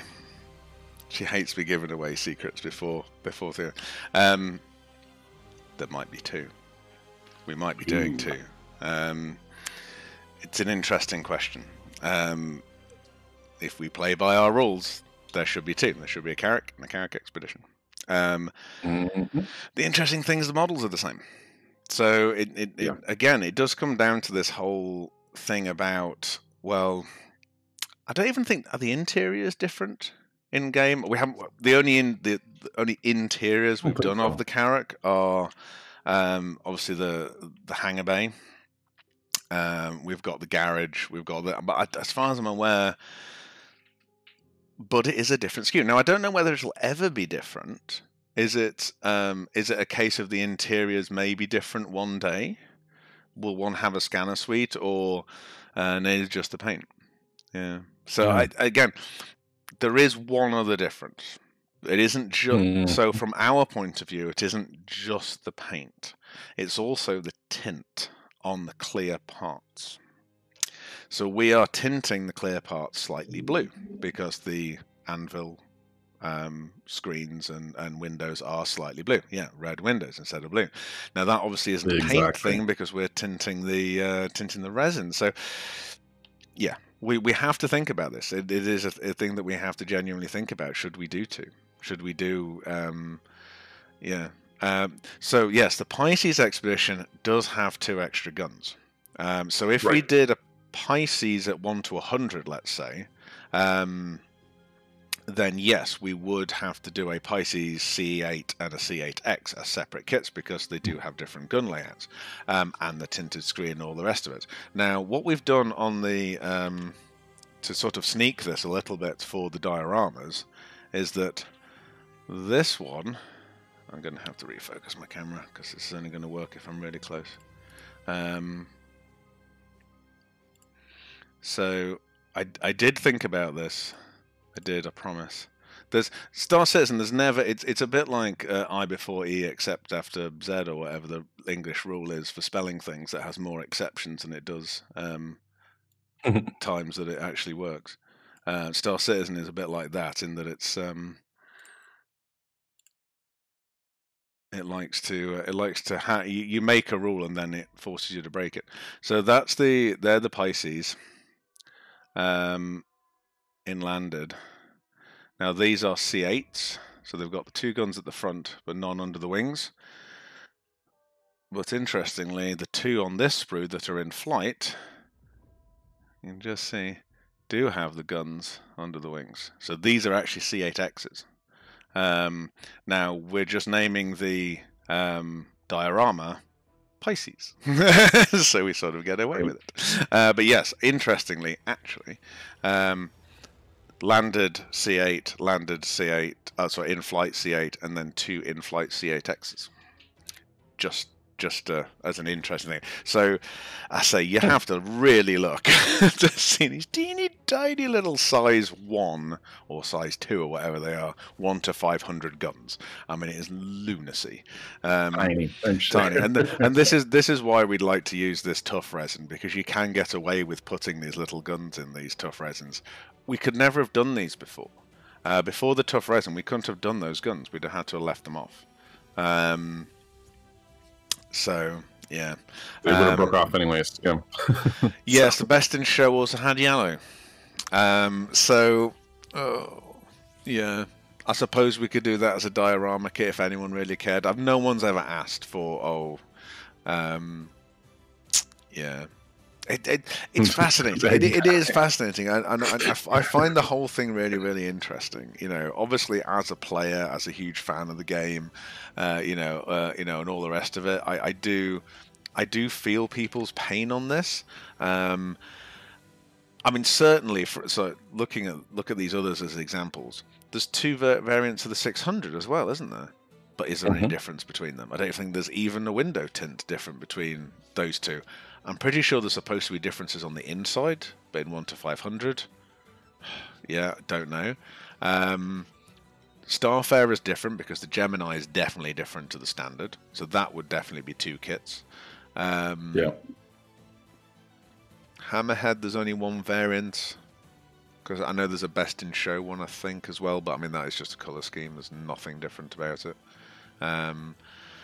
Same... Bottom has a window or an elevator. Oh, interesting.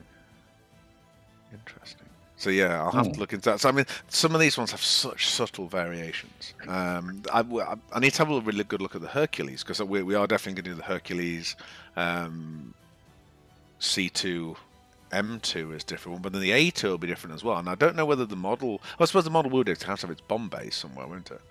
To drop the Moabs and stuff. So yeah, so that'll be slightly different. So yeah, it's elevator for the Explorer can carry a rover. Oh, okay. So that would probably be a big enough difference, because I'd want to do the rover bay like we've done the ramp on the Carrack and stuff. So actually, yeah, that would be interesting. So yes, so that probably would be enough for two models actually. And yes, I suppose we could look at it from the point of view of if we did two Carracks, if we did two 600i's, it doubles it to 1,000 600i's, 1,000 Carrack models out there with the variants. But it's daft things like, we'd have to do two sets of instructions. If we did do two variants, I would do my damnedest to actually make there be differences. So obviously all of the artwork and stuff we do for the instructions and everything, we'd have to do different artwork, make it feel different, try and put different, sort of diorama aspects into it, and all that kind of stuff. So yeah, it's one of I had this hard and fast rule, and then Star Citizen sort of brings up, oh, but what about this? Oh, what about this? What about this? I don't know, there's so many ships. Yeah, cool. It's just like, stop making ships, Ben Curtis. A lot of people ask about the 404, Origin 404. I really want to do the 404. I really, really do. Maybe as sort of like its first anniversary, so April Fool's next year, and make 10 of them or something. Have 10 sets of artwork printed for them, do an instruction manual for it, with just blank instructions, but like 20 steps or something, and then just have solid foam on the inside of the box. So you open the box and it's just solid foam, no parts in it, or a perfect silhouette of what the 404 might look like, just a random silhouette and just a nothing in there. It was so funny, and just do the whole thing for charity, get PJ and Ben to sign it and stuff, and do it as like a charity auctions or something like that, just as something like one-off silly to do. I don't think they'd have any issue with it. I just think it'd be really, really funny, and just a nice collectible, really. And I say, we'll do it as a charity thing, so everyone gets CR to put your scribble on it and things. And, it's I think they're usually up for that. They're usually up for that kind of thing. So they seem to be, yeah. Absolutely, and it's just like it amuses me. That amuses me. I've known Ben Curtis since. So Ben Curtis and Corey Bamford. So Corey Bamford's head or very high up in props. Ben Curtis is currently ship team lead, actually designing the ships or making them work, as opposed to PJ, who's concept art. And Ben used to be head of props director.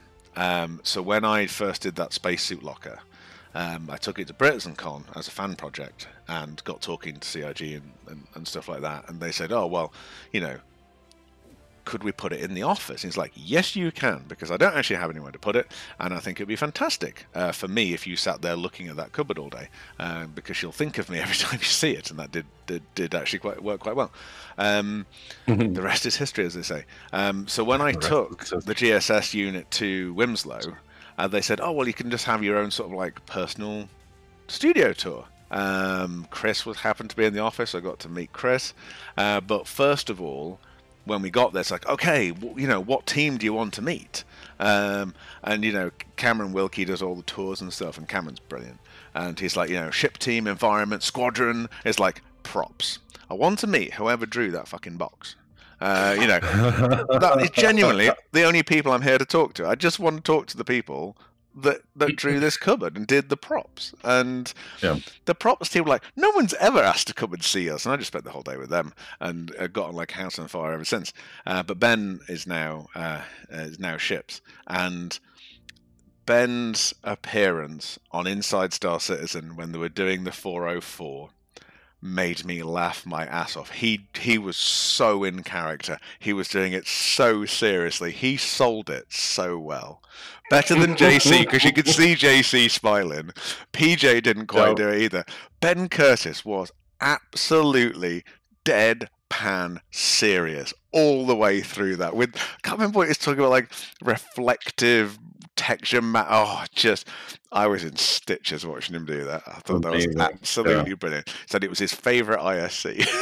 It's just so good. So yes, I'd love to do it. We'll have to have him on the show at some point, actually. That'd be cool. Yeah. I mean, we had PJ on, didn't we, when we did the cyclone, because he was involved in the team and did the cyclone. We'll have to ask Ben if he'll come on, talk about some of his. Oh, it'd be good to get him on when we do the MSR on the Hercules, actually, because the MSR was the first. Yes, we have had Corey too, talking about props and air rifles and all sorts of shit that he does. But no, cool. The MSR was Ben's first ship, start to finish as head of ships, I think. I know he caught the tail end of a couple, but the MSR is the first one that he kind of had lead on start to finish, and then the Hercules and stuff like that. So it'd be good to get him on when we launch the Hercules and the MSR, actually, because he can actually talk a bit about the ships that he did, and that might bring some nice memories back at that point. Talk to him just after he's been through the horrendousness that will have been CitizenCon, all the things he'll have had to get ready for digital CitizenCon to show off and all that kind of stuff. So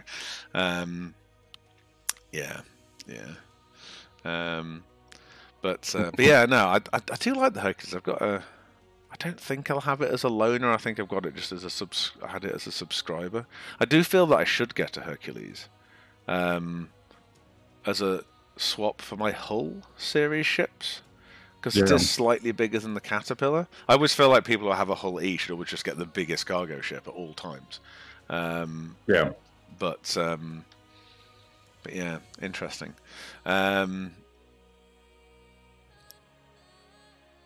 I don't know. Yeah. I'm not a big Crusader fan. I don't know. It's just I understand the style, but it's just not me. I'm definitely like Misk better. I am a big Misk fan. I like what Ben has done. Other than making the MSR really podgy, he did make a big. Which really ruined our plans, because originally it was only just a bit bigger than the Max. And as you can see here, it is now vastly bigger than the Max. It's twice the size of the Max, at least. So we were always wanting to do it as a 1 to 200 ship. We're like, so stoked to do the MSI. Everyone was really looking forward to it as a 1 to 200 ship, and it would be gargantuan as a 1 to 200 ship. Not to say that we'll never do it, but my God, that'd be a pricey model. That'd be 200 quid plus. It's huge. Yeah, and it's a big one. And it would come under the same issue we have with these big boys over here. We don't have a printer that these fit in. Even cutting their hull up into 4. Compare it to the Carrack is the easiest thing to do here. Where's my mouse gone? So Idris versus, we know how big this Carrack is, because we've been holding it in our hands. So I mean, that Idris is massive. Now, big. Drew has a little bit of unfinished business with the Idris. Let's just say that for a start. So one of Drew's first, well, not first things, because Georgie did a lot of stuff for us for CitizenCon, but. The next job this we did. The next project after. Yeah, the next project we did after this, we did a New Deal desk, and we hung the Raven model that we'd done for 2017 into the Wimslow reception. And in the desk are 3 models. There's a Hunter, a Javelin, and an Idris. And they're done in 1 to 750, which turns out to be a terrible scale to do Star Citizen ships to. But it made them a nice size for that desk, but a horrible size for Star Citizen ships, because you can't do fighters in that scale. We tried, and they're just minute. They're just pointlessly small. Yeah. So 1 to 500 is the first scale that you can do. That is the fighters look nice. Do you know what I mean? They look really cool. Someone did. I completely skipped over the question. I really do apologise. Who asked whether a Pisces actually fits in the Carrack? Yes, it does. I'll leave it. Yeah, that was one slice, Sanji. We had we didn't do anything like we do now, or what JR does now, which is basically build in a panel line cut. We just popped it in half and printed it that way. So it was a lot more work to put it together and to clean it up and make it look as one piece. So kudos to the team putting it together. I still have not seen it. No, Drew's never seen it. So there's the Pisces sitting in the hangout. I apologise, I forgot even who asked that. Also on arrow fits, we've had this ongoing discussion about arrows going into Carrax. Yeah. So arrows do fit in Carrax, but using current game mechanics, it doesn't work well because you have to leave the wings folded flat. So it does fit in with the wings folded out in flight mode, but you need your landing gear down. So once you can trigger those two separately, the arrow fits in quite nicely as well. So that's quite cool. But no, so yeah, Drew did the Idris. Yeah, it was just one split, and then all the engines were separate, and the bridge was separate, and everything, wasn't it? We printed all of those separately. But yeah, this was before we did all the proper detail, and it was a bit of a rush job. But I mean, we didn't have long to do it. It was done over a vastly smaller time that we put into the kit models now. I can't see me being able to put a Idris model together in less than a year. You know, of not constant work, but you know, it's to get the level of detail that we want. Yeah, that's the thing, though, is the level of detail is just so different. You know, we were still, running potatoes, trying to fix models by, repairing things like that instead of just redrawing it or putting in the geo and replacing it. So yeah, I would love to have another go at her. For sure. Absolutely. Yeah. And at least she's nice and symmetrical. The Idris is quite symmetrical, that is true. So that does help. And we'd obviously need to do the flight deck back to front to have the doors openable, and be able to see all the way through it and be able to put little 1 to 500 ships inside it and do all of that magic. So I mean that all has to be done for the Idris. And the other thing, as I say, we don't have a printer that's big enough, which gives us two options. Option one, get a bigger printer. Formlabs do a larger printer. We can have a look at Formlabs' larger printer, and me and Drew will just sort of slather in the corner. Yeah, just a little bit. Just Ooh. Oh, this is all the nylon stuff. Oh no, that's the SLS. Yeah. Oh, so we should do the one we have at the moment. So this is the Form 3. This is the one that is behind Drew. Look, you can see it. It's right there. This is genuinely right there. It's all very pretty. It's all very clever. It's a good printer. It's got better. I didn't get on well with them to start with because they had a lot of teething beta issues, let's say. But thankfully, they're all software related, and they've fixed them all now. And now it doesn't go horribly wrong. Yeah, so that is a Form 3. Just for there's no prices. It's interesting. Just for comparison, we go on to order. What happens? Don't know. Oh, here we go. So complete package. So wash and cure, 4,300. But just for the Form 3 on its own, 3.3. So if we go on to the 3L, which is the big boy version of it, that's a cycle helmet inside it. This thing is a beast. it's got 5 times the print volume of the 3. This would be big enough to do the Idris in 2 halves. It would. 2 main problems with it. I think only 2. They're both quite big problems. Problem 1 is the cost. So these printers, just the printer, is $9,000. And that's without a cure and a wash, which obviously you need a different cure and a wash because the thing doesn't fit in the cure and the wash that we already have for the 3s. So you're going to add another 4 or 5 on for those, conservatively, because they're going to be big machines. And they haven't even said, I mean, this is why I can't tell you how much they are, because they haven't put them out yet, because they still haven't got them to work. And the issue they've got with the wash is that you wash SLA prints in isopropyl alcohol. The normal wash for the 3 holds 8.5 or 8 liters of isopropyl alcohol. Well, the wash for this would hold 42 liters of IPA.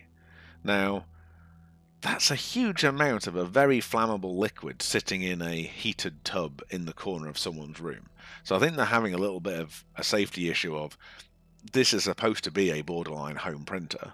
Adam Savage has one of these. He was given it, but he hasn't got a wash either. He has to hand wash all the parts that come off it, and hand washing stuff is not an option for us as a production. We have 7 printers, we have 3 washers. It is a little mini factory production line. I do not have the time to sit there and wash all this stuff by hand. So that's problem 1, the initial startup cost. But if we ignore that, if we say, well, fine, it pays itself back in time, yada yada yada. The other issue comes, this is still using that same resin that's £120 a litre.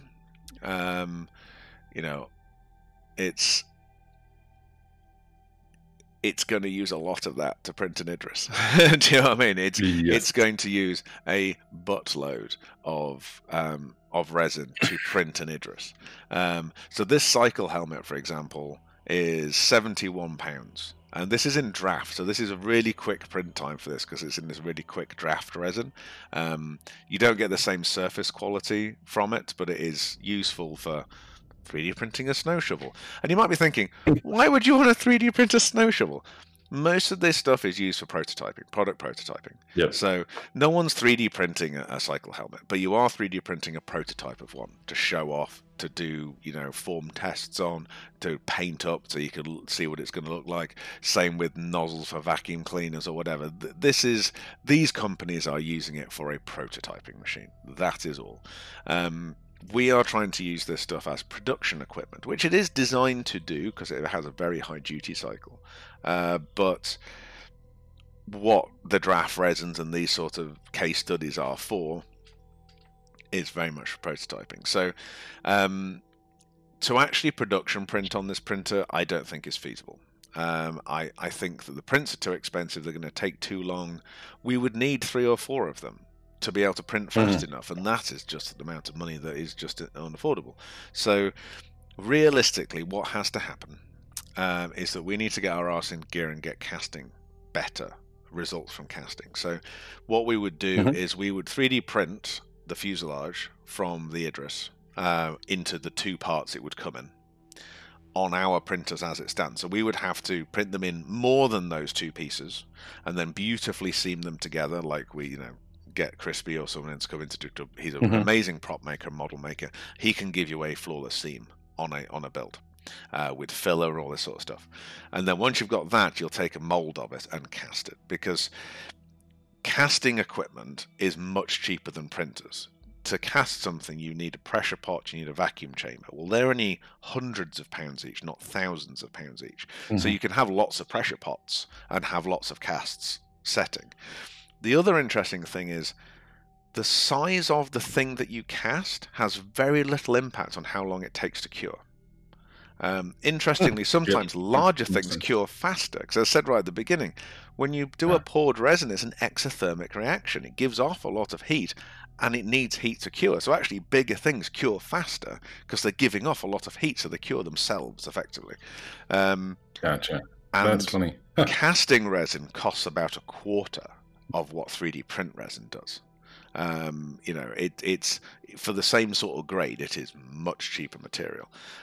So if we can get a cast of an Idris fuselage that we can cast in-house, like Forge World do, all of the Forge World stuff is a molded cast stuff, then that makes the Idris more affordable. Now we're just talking about the fuselage. The engines, the bridge, the ships that go in, and all that kind of stuff would still be done on 3D printers like we do. Much finer detail for 3D print. Wow, so this is the interesting thing. A silicon mold cast is as detailed as the 3D print thing that you started from. You can even see the print lines in it. They're incredible. What you can't have is what are called undercuts. So let's find an undercut. There'll be loads on the loads on this. So here we go. So what 3D printing allows you to do is stuff like this. Having these hollows in here that go in, having these shapes that go in. To have a silicon mold, even a very flexible silicon mold, that you'll never get something that will go into here, because those little bits of silicon will just break when you peel it off, and then you can only, it'll have done it once, and then you'll have ruined your mold. So it's a very, it's not feasible to be able to pick all this detail out and to be able to do something all the way around it with all of these what are called undercuts. And that's what 3D printers are amazing at, being able to, to do detail without limit, effectively, and teeny tiny parts and large parts and all this kind of stuff. All of this stuff going into these, having all of these going underneath all here, really, really hard to do with a silicon mold. However, if the fuselage itself doesn't have those, so areas where it should have them, you remove and then 3D print a part to put on. It's a kit model, you still need to have it in bits. You can kind of have this hybrid, which is the best of both worlds. And that's really the only way of us tackling these huge models. Even if we had a printer that was big enough to print the Idris, the cost, just the cost of the print of the fuselage, would be maybe £150. Because of the amount of resin, the amount of time it would take. It would probably be a 30 or 40 hour print each for each fuselage. So your rental time effectively for your equipment is very, very high, and the amount of resin it'll use is amazing. The Form 3L is so big it takes 2 cartridges because it'll run out of resin otherwise. And you're just sort of like, so you're putting 240 quid worth of resin in this thing at a time. It's like, oh, it's so expensive. You don't want. And I mean, what happens when a thing fails in a 3L? I know. Cry for weeks. Oh my god, it's a scary ass printer. What I would like the 3L, we talked about this last time you were on, I think. What I would like the 3L for is actually for event work. So using that resin that they use here, this draft resin, it's still so much better surface quality than FDM. Miles and miles ahead of it. Even though it's at a 200 micron layer, the surface quality is incredible. That is straight out the printer. I don't know how well you see it. That is generally straight out the printer. It looks beautiful.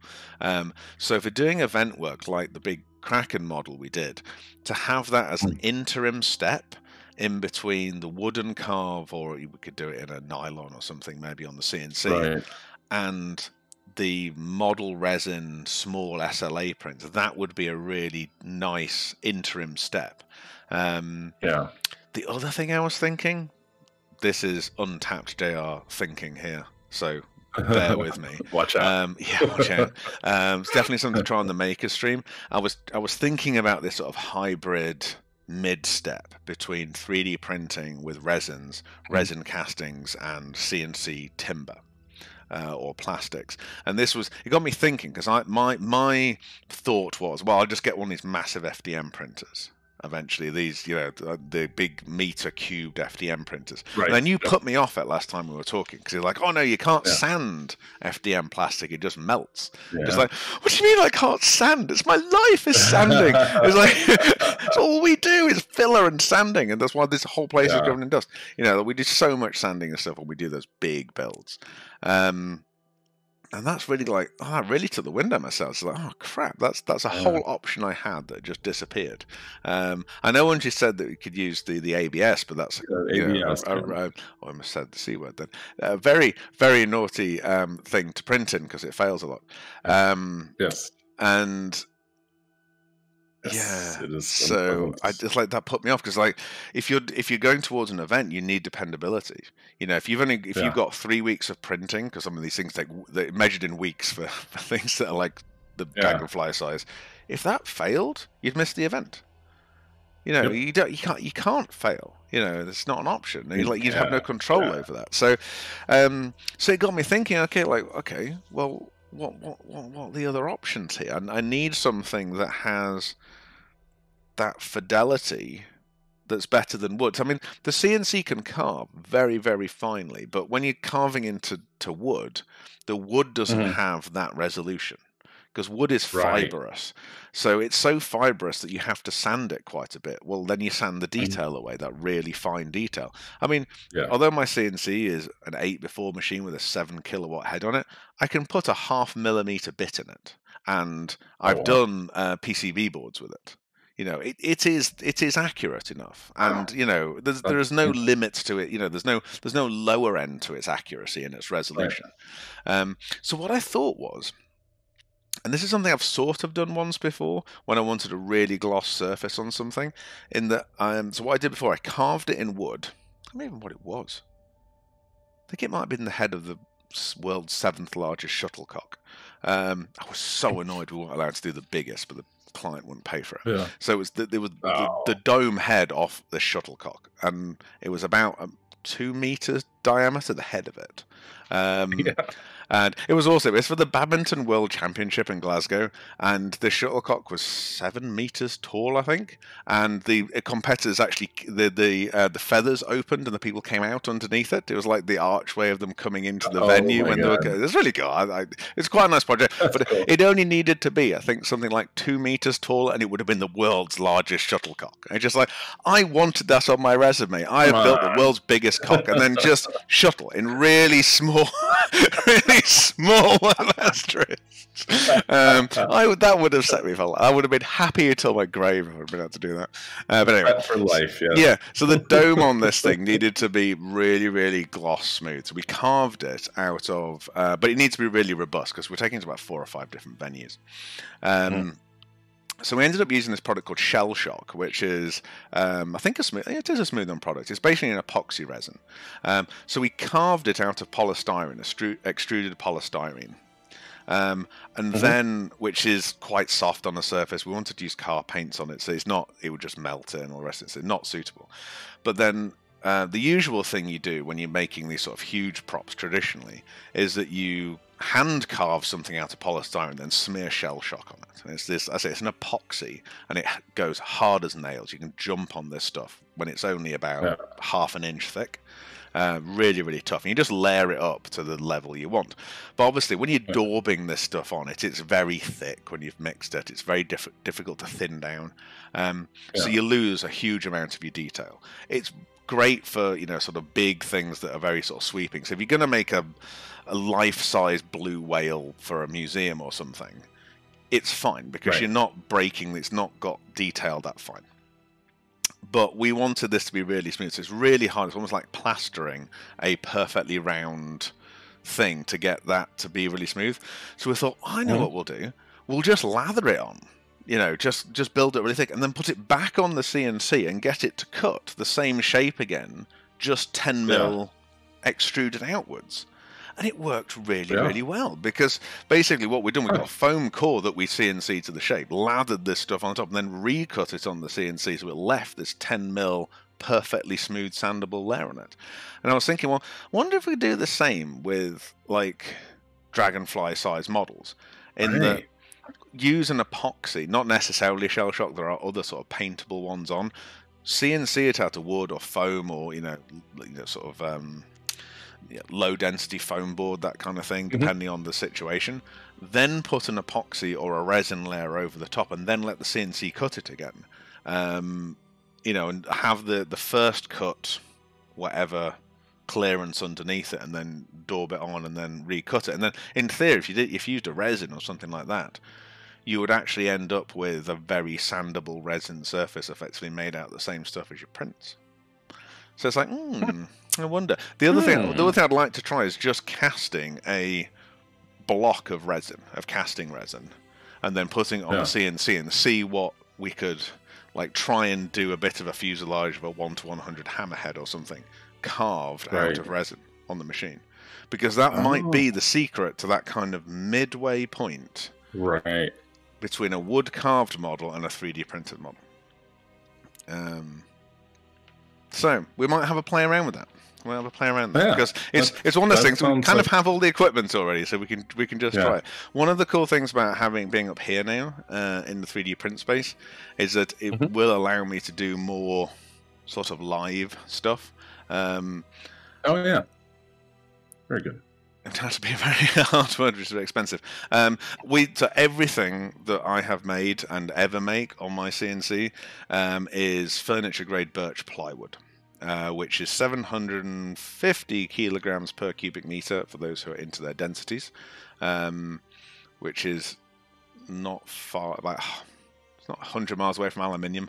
It's robust stuff, and fantastic for carving. All the dragonfly was made out of it, entirely made out of it. The kraken body was, the raven was made out of it. I say the biggest issue with it is when you paint it, it raises the grain on it, especially if you've carved through its grains. So you do end up having to use quite a lot of body fill and quite a lot of sanding, and that sort of gets rid of your panel lines and all that kind of stuff that you could have put on it.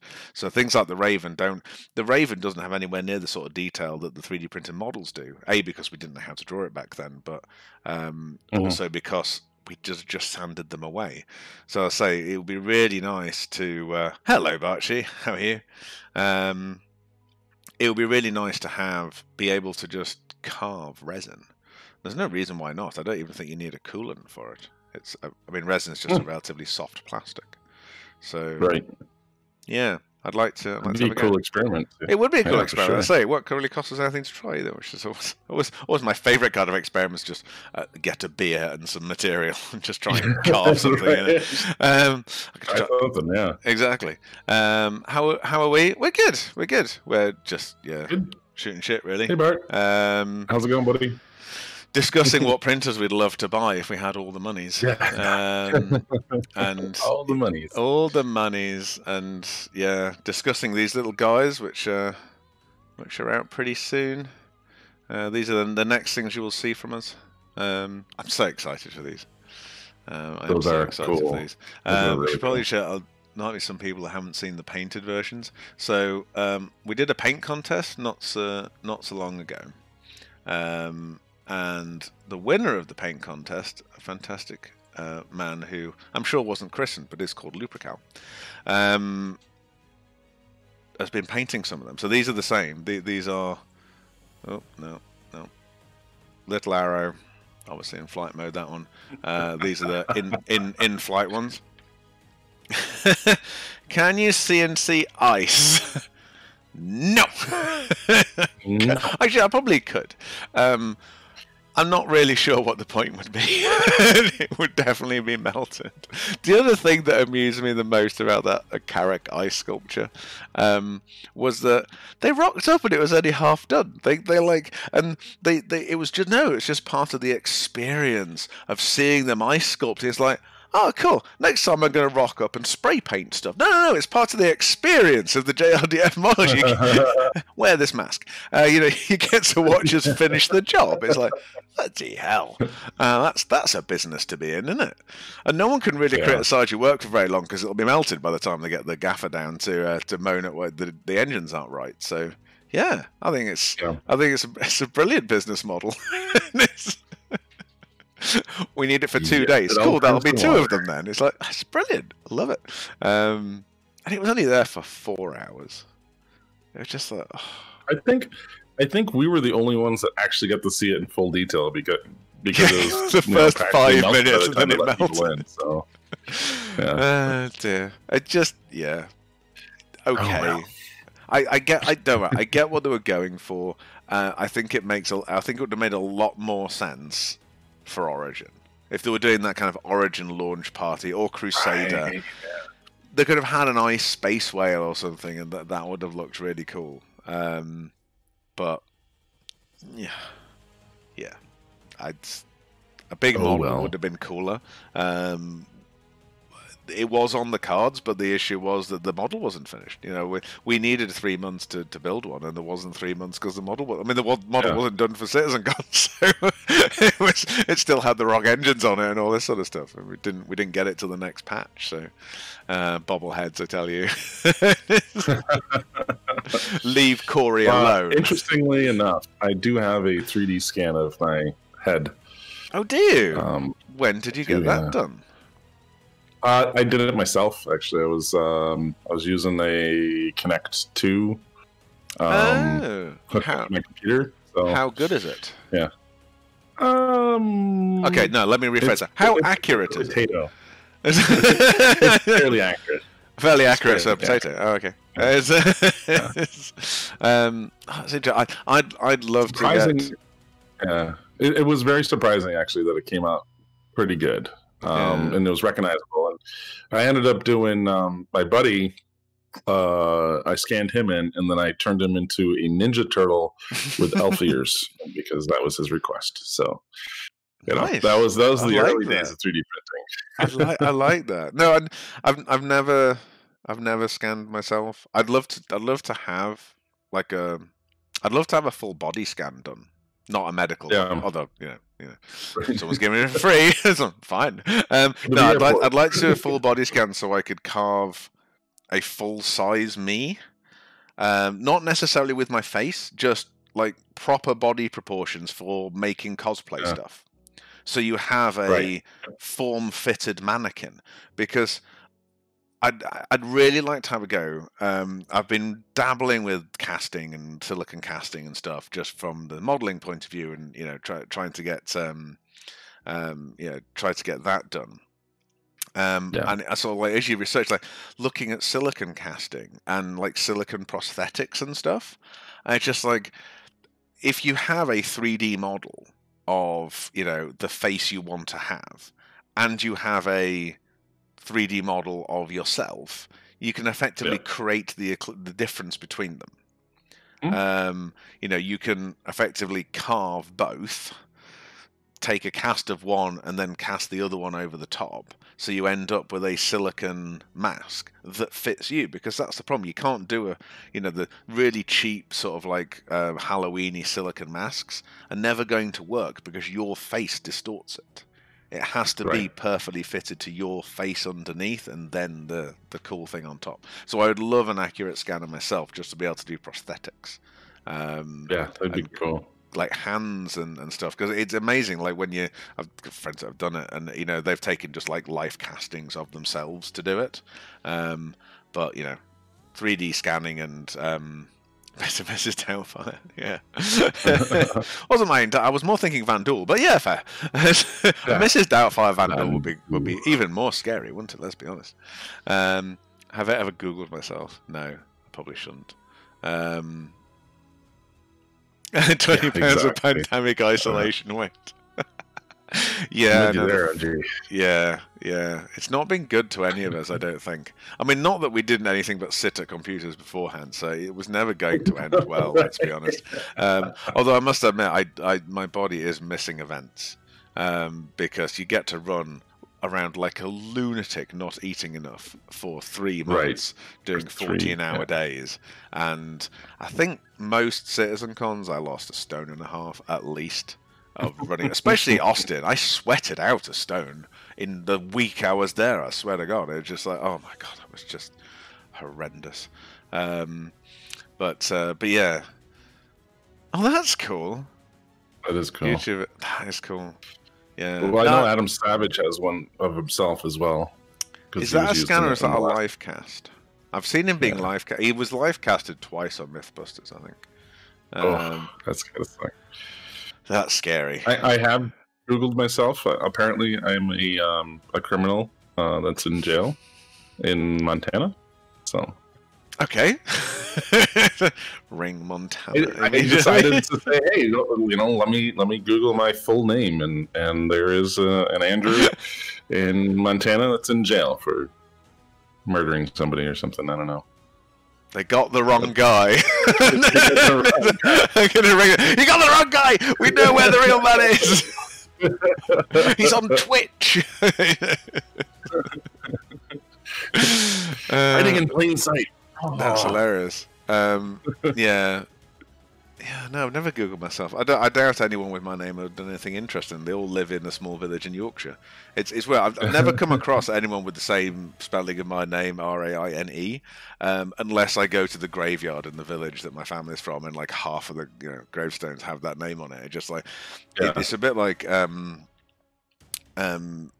Michael Parkinson. I don't know if he ever made it across. He was a famous sort of interviewer in the UK, and they tried to do this program called "Who Do You Think You Are?" I think you have a similar one in the States, where they go back in their family history and find out all the terrible things or amazing things their relatives did.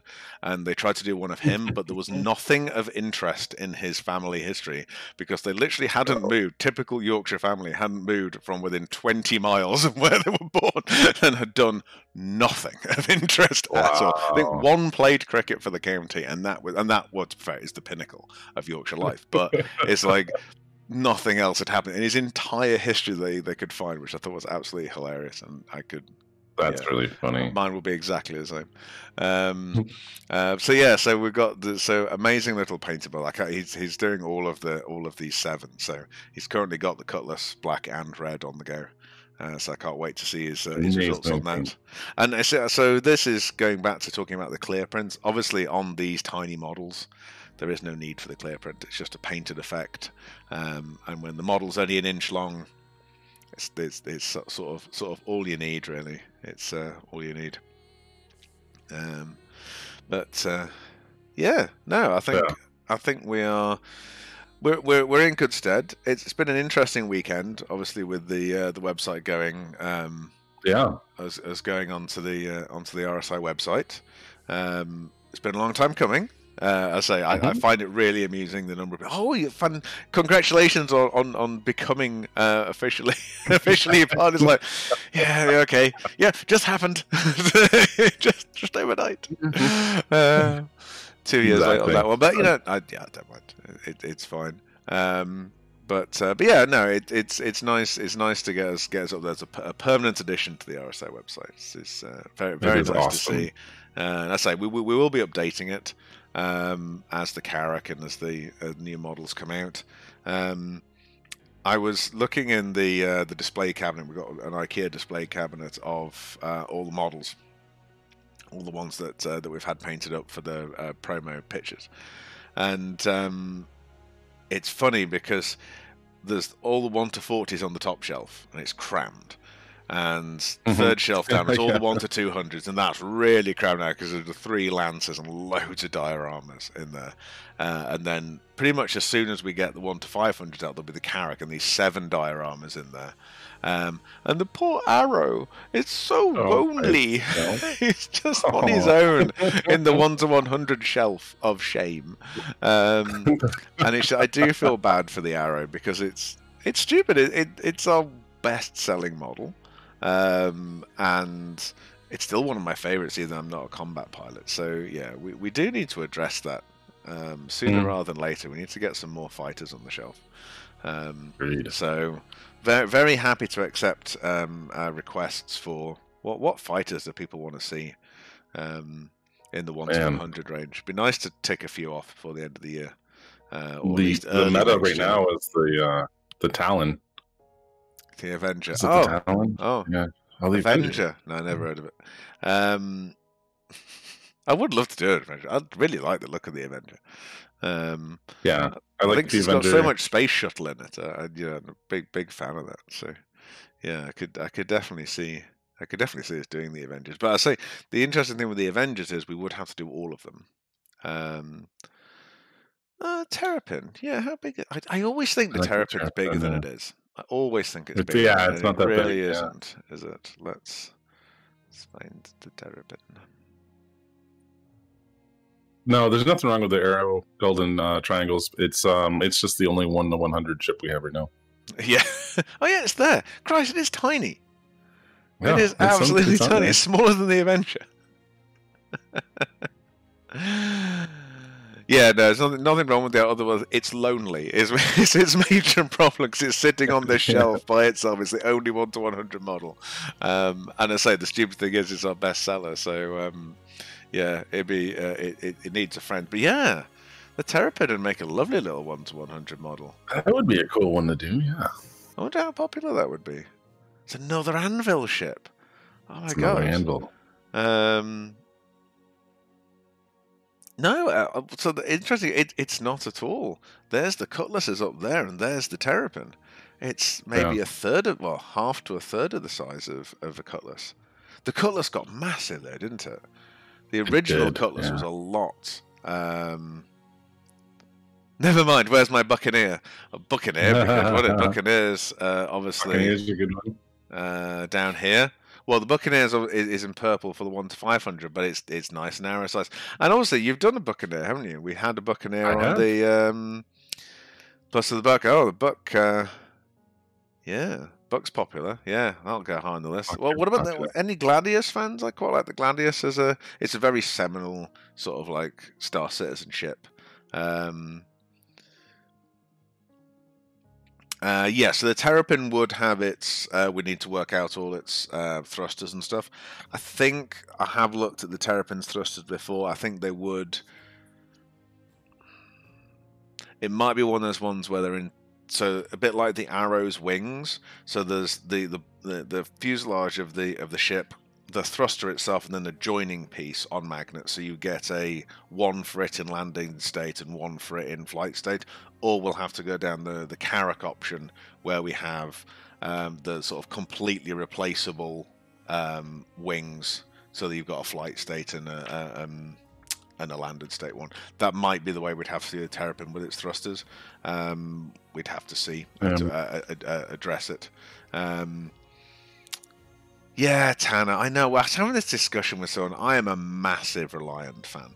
The Reliants are huge. The Reliants are all the way up here on this chart, and I want to be able to get all of the. I want to get all the the B-wing thing to work and stuff.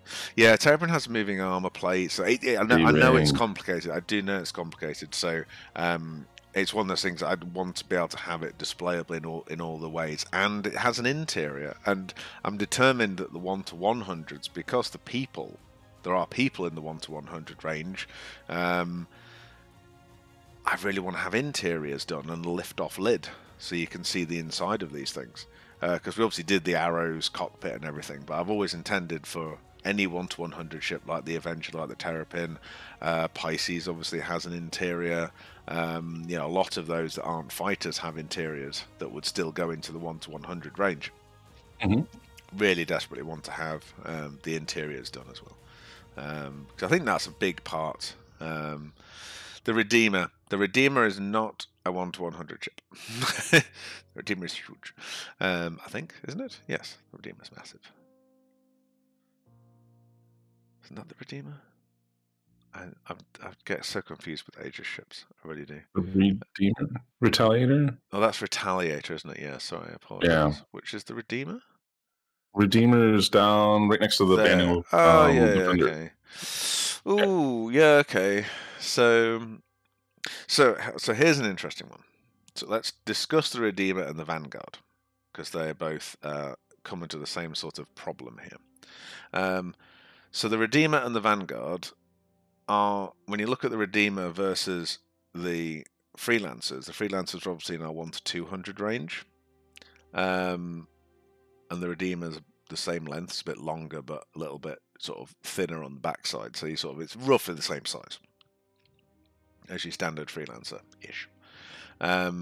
Vanguard is coming closer to a size of a Max, but I would love to do them in 1 to 100 because they're combat ships. And I've sort of, when we've decided our scales, it's that whole thing of ground vehicles 1 to 40, including things like the tank and stuff. The Nova has to come into that category as well, and the what's the big Anvil AA missile launcher thingy.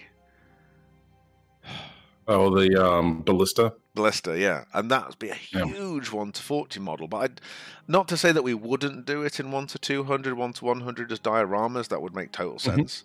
But I really do want to do it in 1 to 40 to go with the ground vehicles, so all the ground vehicles line up against each other. So it's the Ballista and things are the Idris equivalent for the 1 to 40 range. And and same with the tank, same with the Nova. The issue with that is, and this is another debate I was having with people on the interweb, is that, why are the ships more expensive than the ships in game? It's like, well, surely that's dependent on how big the model is. Nothing to do with the cost of the digital ship in game. What are you talking about? Think about this. We could do a 1-to-1 model of something, and you think it's going like the 1-to-1 Dragonfly. You think that's going to be cheaper than the one in game? Just like, think about it. Do you know what I mean? So it's like, Right. there is the problem with the 1 to 40s, and I do think that's why, you know, they have less sort of they make less of a good business case, because everyone who's buying them, they are spending a lot more on the model than they would in game. So Yeah. you know, it's that whole thing of you know, having the Nova tank is going to be a really huge model, therefore really expensive, much more expensive than it is in game. Whereas you do in the 1 to 500s, even the Idris and stuff, it's going to be an expensive model. But the Idris is really expensive to buy in game. So all of the 1 to 500s have that advantage from a model point of view, in that will be vastly cheaper than the in-game one. You know, so... Do you have an idea of what the Carrack is going to sell for, approximately? Yeah. No.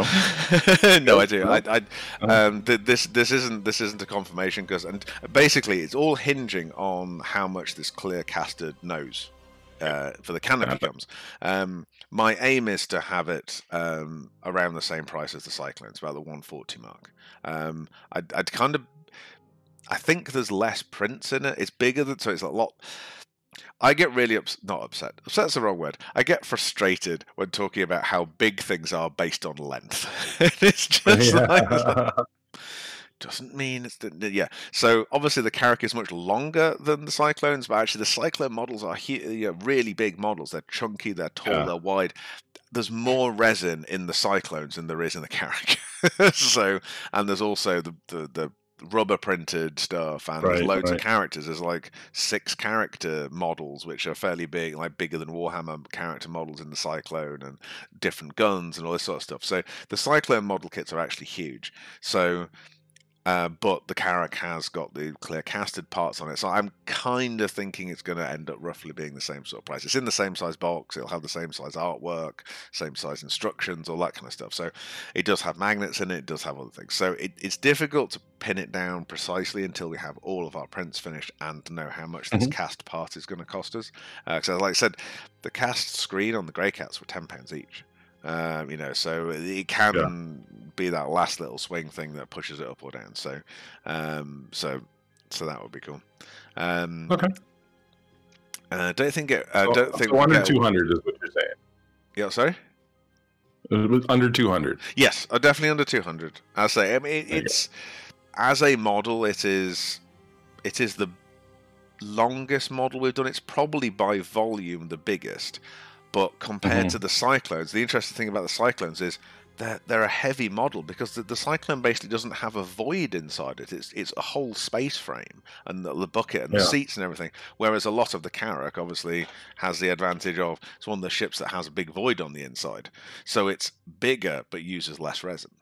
So from a production cost point of view, you know, it's actually less material, and obviously the material is a big part of the ship. So yes, so I think it'll certainly be under 200, but I'm really desperate to get it, you know, at or, you know, around about the sort of Cyclone price range.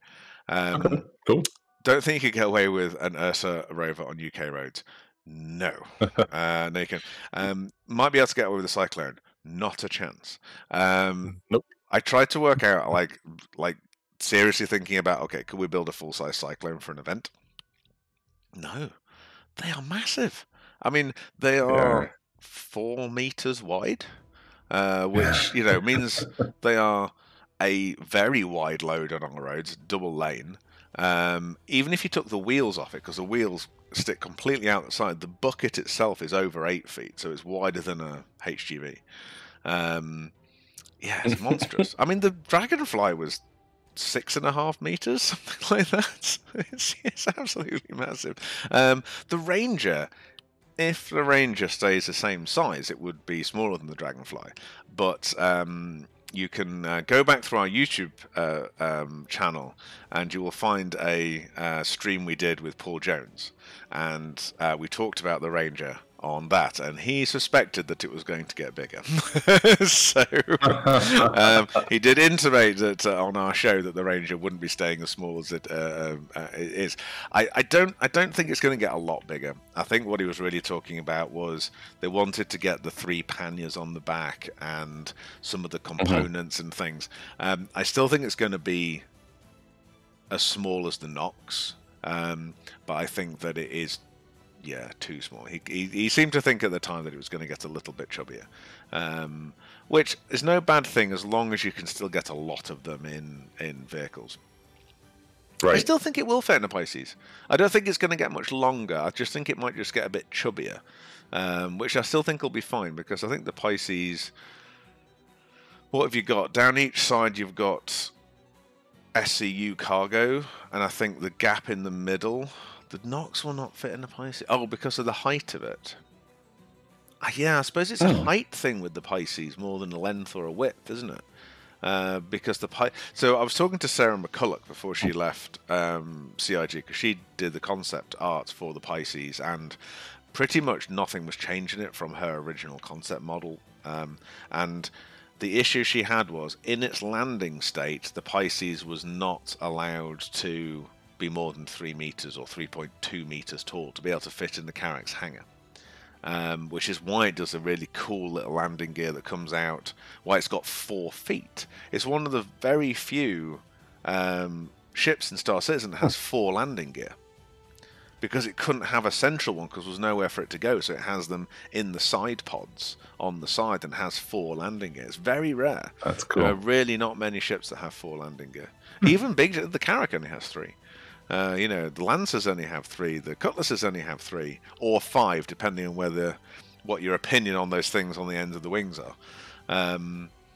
I think they're just there to save you when you break your front landing gear off, when you hit the deck too hard. Yeah, the Reclaimer does have 4, and my god, they're a big 4. The landing gear on the Reclaimer is amazing. Yeah, that is true. But even the Hammerhead only has 3, doesn't it? It has a central one at the back. Caterpillar obviously has about 13 million. It has a landing gear every 7 centimeters or something. I'm not looking forward to that model. I've got to be honest. Trying to do the landing gear on the Caterpillar is going to be a ball. Oh, man. So many landing gear. They're going to be so fragile. Thank God we got this Tough 2000 resin. I'm more thinking of the 1 to 500. So this is an interesting thing for anyone who didn't spot this. Down here, these are our dioramas. These 3 rows. These are our kit molds. These are our extra large kit molds that we can't really tackle at the moment. The 600's down here, but the Caterpillar's up here. And that goes back to this whole length isn't size. The Caterpillar, I genuinely believe, is quite a bit smaller than the 600i as a model.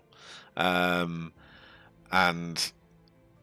it is going to be quite a big diorama kit. I genuinely think volume-wise it's about the same as the MSR. But it is obviously very, very long. But yeah, doing its landing gear is going to be a pain. So it's one of the reasons I've actually pushed it up into the dioramas, because the sort of general rule that I try and stick to is a diorama has to come with its landing options, landing gear in, landing gear out, but they don't have to be endlessly interchangeable. You sort of put the model together in one way or another. Evil 13RT, well, thank you for the follow. It's you either build it as landed or build it as a flight. So I think that makes the Caterpillar slightly easier. Whereas if we had to make them constantly interchangeable, that would be tricky. I suppose one option would be to have each section of the Caterpillar a separate magnetic thing, and then basically a ring with landing gear in or out. So that sandwich between you end up this huge long thing of magnetized things, which would be quite cool, because then you could have open sections and closed sections. I think, to be honest, bizarrely, the Caterpillar is a model that is more likely to go to 1 to 200 than, say, the MSR, because it fits a lot better in the printer because of how much of a cigar it is, and the fact that each section is separate and repeatable. So there's less pieces, because the front cargo pods, there's 4 pods. Well, there is a difference, I think, between they're in 2 pairs of 2. Because their thrusters are different and stuff, and then you've got the front section. So actually, it's an easier model. It's an easier model than the 1 to than the MSR, because the MSR isn't even bloody symmetrical, which I love as a design for the ship. Don't get me wrong, but making a model out of it, it's like, oh, fantastic! I'm going to do the work twice now, or a lot of it anyway. Right. Yeah, she just reprinted the cargo part. I don't think they're all identical. I think they're in 2 pairs of 2. I think the thrusters are different on the. I think the first and the second are different, and that's mirrored. It's sort of the same as the next 2. And one day we'll get different pods as well. So we'll be able to do diorama kits of the pods for the 1 to 200. I say it just goes on and on and on, doesn't it? Right. I mean, that's the thing. We don't just have to do all the ships in Star Citizen once. Loads we want to do twice in 2 different scales. It's like we're just killing ourselves here. It's just yeah, it's too many ships. Endless number of ships. Yes, exactly. But I love the number of ships in the game. Don't get me wrong. I do. Yeah. And I think the 1 to 500s, we will be able to do all of them in 1 to 500. And I think the 1 to 500 dioramas realistically allow me to sleep well at night, even when saying, no, I'm never going to do that ship in a different scale. Like, this is an arbitrary. I'm not going to do the Constellation in any other scale but 1 to 500. Not interested. Right. And just for an example. Just because there's not enough people who want it or whatever. It's like we're just not going to do it. We'll just do it in 1 to 500 no matter what, because we just want to do all of them in 1 to 500. But then we don't tackle it in anything else. Plus, you can just go onto eBay and buy a model of the Constellation anyway. They're available on eBay right now. Yeah, they're official. They're merely $2,000. That's insane how much they're. It's crazy. I knew I should have bought a couple. Well, the same could be said. And is yours individually numbered with a hand-signed? No, you see. Just think how much the JLDF ones are going to be worth when they've all sold out. Just don't say. I wouldn't dare let say Hashkahar would just like eat his computer.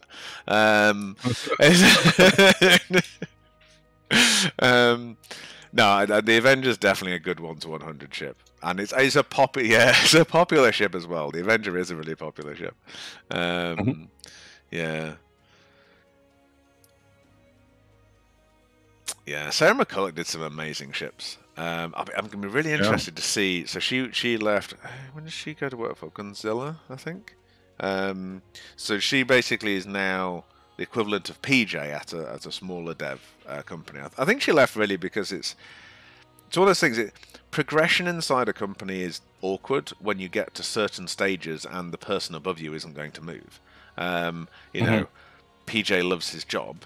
There's not a job above where he is that he wants to go into, so he's just going to stay because he loves his job. Cool, well, he can't have 2 heads of the department, so either you've got to sit there and just be happy with where you are and just enjoy working with the people around you, or when you get offered, a higher job and a higher salary at another company, you jump. So I think that's very much happened with Sarah. Looking at her portfolio, she'd sort of Twitter stalk people, or ArtStation stalk people. All of her portfolios, like outside Star Citizen ships, is still all really heavy sci-fi sort of Blade Runner-y, cyberpunk-y type ships. I can't see that the project she's gone to go and work for isn't sci-fi related. Why would you employ her with her? Unless she's got another portfolio somewhere that I've not seen. Like, why would you get someone like her to come and head up a team with that amazing talent for science fiction ships and then get her to do some kind of oldie-worldy, run around with a battle axe type thing? It would make no sense to me at all. So I really hope she's doing a really cool sci-fi project. Obviously, we don't know because they're a traditional developer, so they'll be working on the game for 6 years before they tell anyone about it. So, like they usually do, I mean, Christ, look at Starfield. How little came out about Starfield, and it's only a year away from launch. 25 years in the making. Well, it's not 25 years in the making, though, is it? The studio's been there for 25 years. And like, well, day 2, we thought about it. And we go, we should do a sci-fi game one day. 10 years later. That sci-fi game we talked about? We should totally start doing it. I say good. I don't think she's mentioned what project she's doing. She's not told us. I say I think she's gone to work for another developer. And I say most developers obviously don't release what they're doing. I did quite like the Starfield demo. I thought that was quite interesting. A lot of Star Citizen influences. For sure, for sure in that. For anyone who wasn't here at the beginning of the literally just before we started the show, I played the trailer for Outer World 2, which, if you haven't seen it, is the best trailer from E3. It is absolutely hilarious. It is taking the piss out of Star Citizen and a lot of other games of its genre, and the devs at Star Citizen and all the others that think it is brilliant. It is such a fantastically funny jab at the industry, and it's my favourite trailer from E3. It is amazing. I just saw it for the first time. It's so good. It's so good. If anyone hasn't seen it, we will disappear audio-wise, but genuinely, we'll go and grab a drink, watch this trailer. If you haven't seen it, if you have seen it, you'll want to see it again anyway. We're back in 2 seconds. We begin by hearing an old, wise-sounding voice. And we see a quiet, peaceful setting. This will make our game seem big and important. Now, something must break the serenity. Will this creature be in the game? No. Say goodbye to it forever. Suddenly, and for no reason, people running. These pointless slow-motion shots make everything seem cool and should bolster pre-sale numbers. That wah sound can mean only one thing. We must gaze over an epic shot of a world, and there should be lens flares. Now we see our hero, but only their silhouette, because the developers haven't finished the design, or finished the story, or finished any gameplay that's actually ready to show. In fact, the only thing they have finished is the title.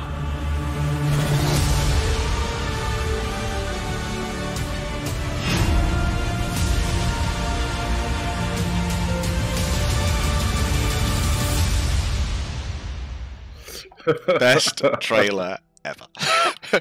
There should be lens flare. just so good.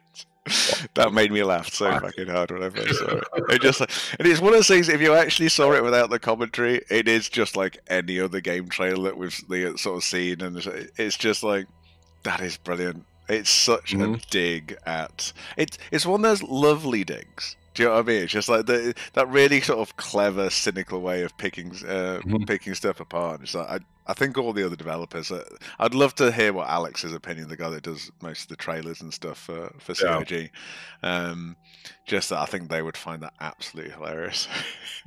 Yeah, no, that is too funny. Just so good, so good. But yeah, no, that was... yeah, I loved it. You'll never see it again. Oh, you'll never see it again. Say goodbye forever. So good.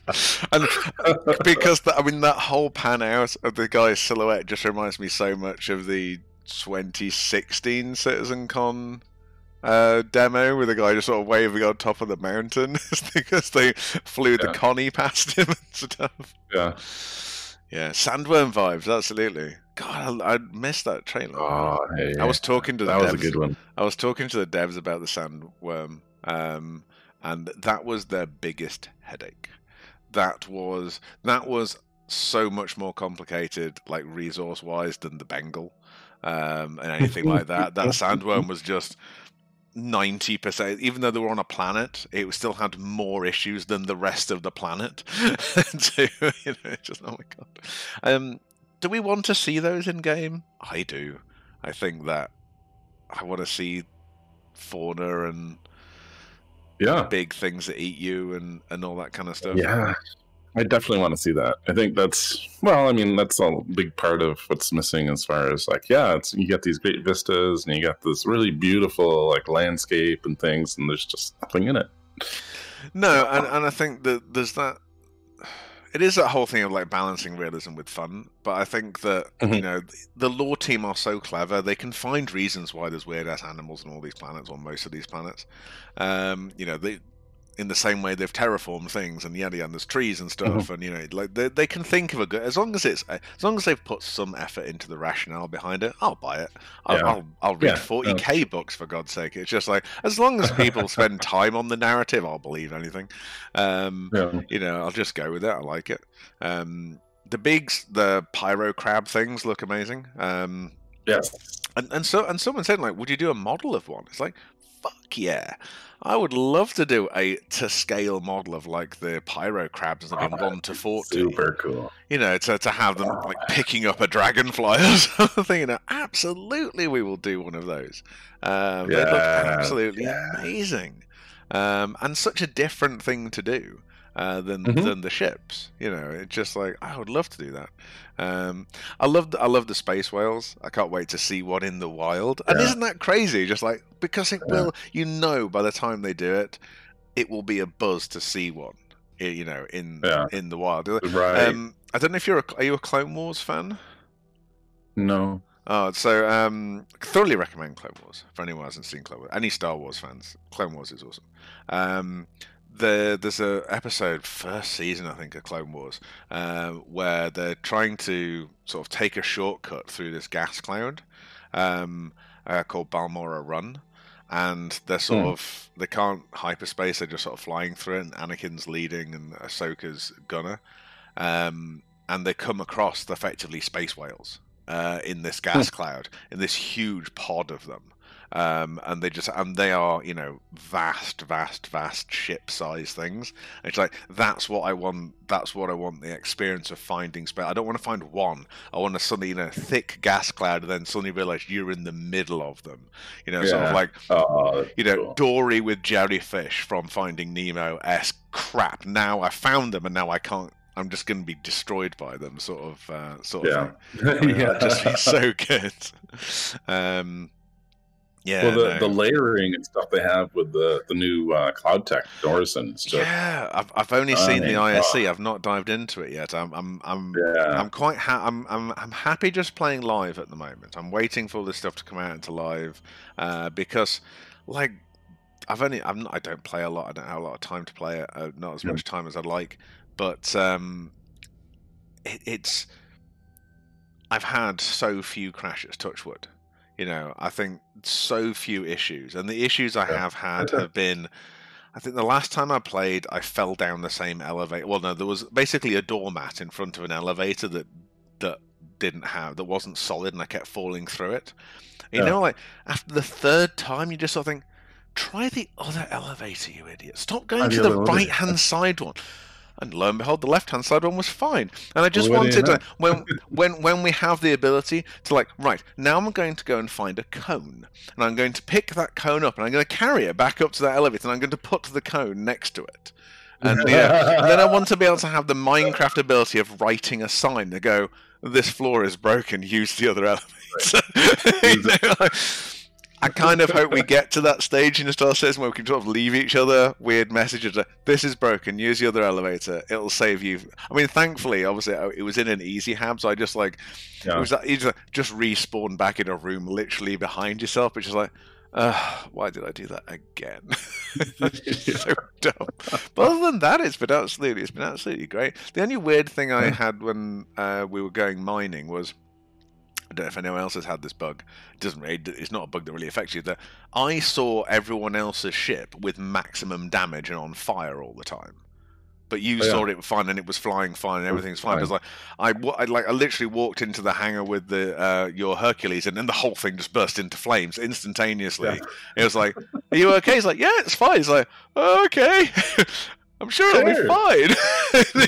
It was fine on the inside, but just the outside was just instantly wrecked for me on my client, but not for you.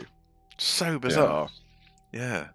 Really weird. Exactly. But other than that, it's been absolutely great. So I look forward to Orison. I think the environment team have done a phenomenal job on that. Yeah, they have. The gas cloud looks so clever. So how can you go into the gas cloud? or do you just insta die? Is there a mass? Is there a solid core to Crusader? I don't know any of this stuff. There's supposed to be. I actually haven't tried going down into the clouds. I was just trying to get out of the clouds. That'll be the first thing I would do. But yeah, I mean, you definitely get the volumetric feeling from them. It feels like there's different layers, and that there's they look like clouds. Like it's impressive. So yeah, ISC looks absolutely amazing. I like the platforms as well, how they look and stuff. And yeah, no, I think. I know people say, "Oh, we don't need more landing zones. We need more content." It's like they're different teams doing different things, and it's just like I'm surprised. Am I surprised? Levski was a draw, and I think we forget how janky Levski was. So just taking Levski out has let room for both Events and Orison and Crusader. That's what blows my mind. It's like we had to take that out just so we could have a Javelin in it. Yeah, exactly. And the Bengal turned up and slowed everything down.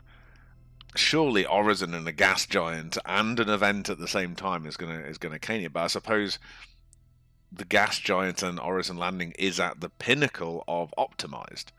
Every new landing zone is optimized, whereas Levski was a horror show. I can't wait to see it again. Though. I used to live at Levski. Yes. Levski is definitely my. I wasn't annoyed when they removed it because obviously only there temporarily anyway.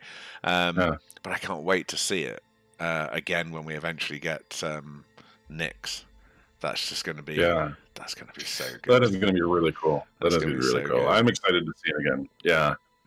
I'm excited to see Pyro. Just the. I was watching this. I can't remember why I was watching it, but I was watching the Citizen-Con trailer, and just that bizarre thing of going through, and then the spacescape being different. The skybox for the system being different. Yeah. We're so used to I've even got it in the background of this image here. We're so used to seeing Stanton's skybox.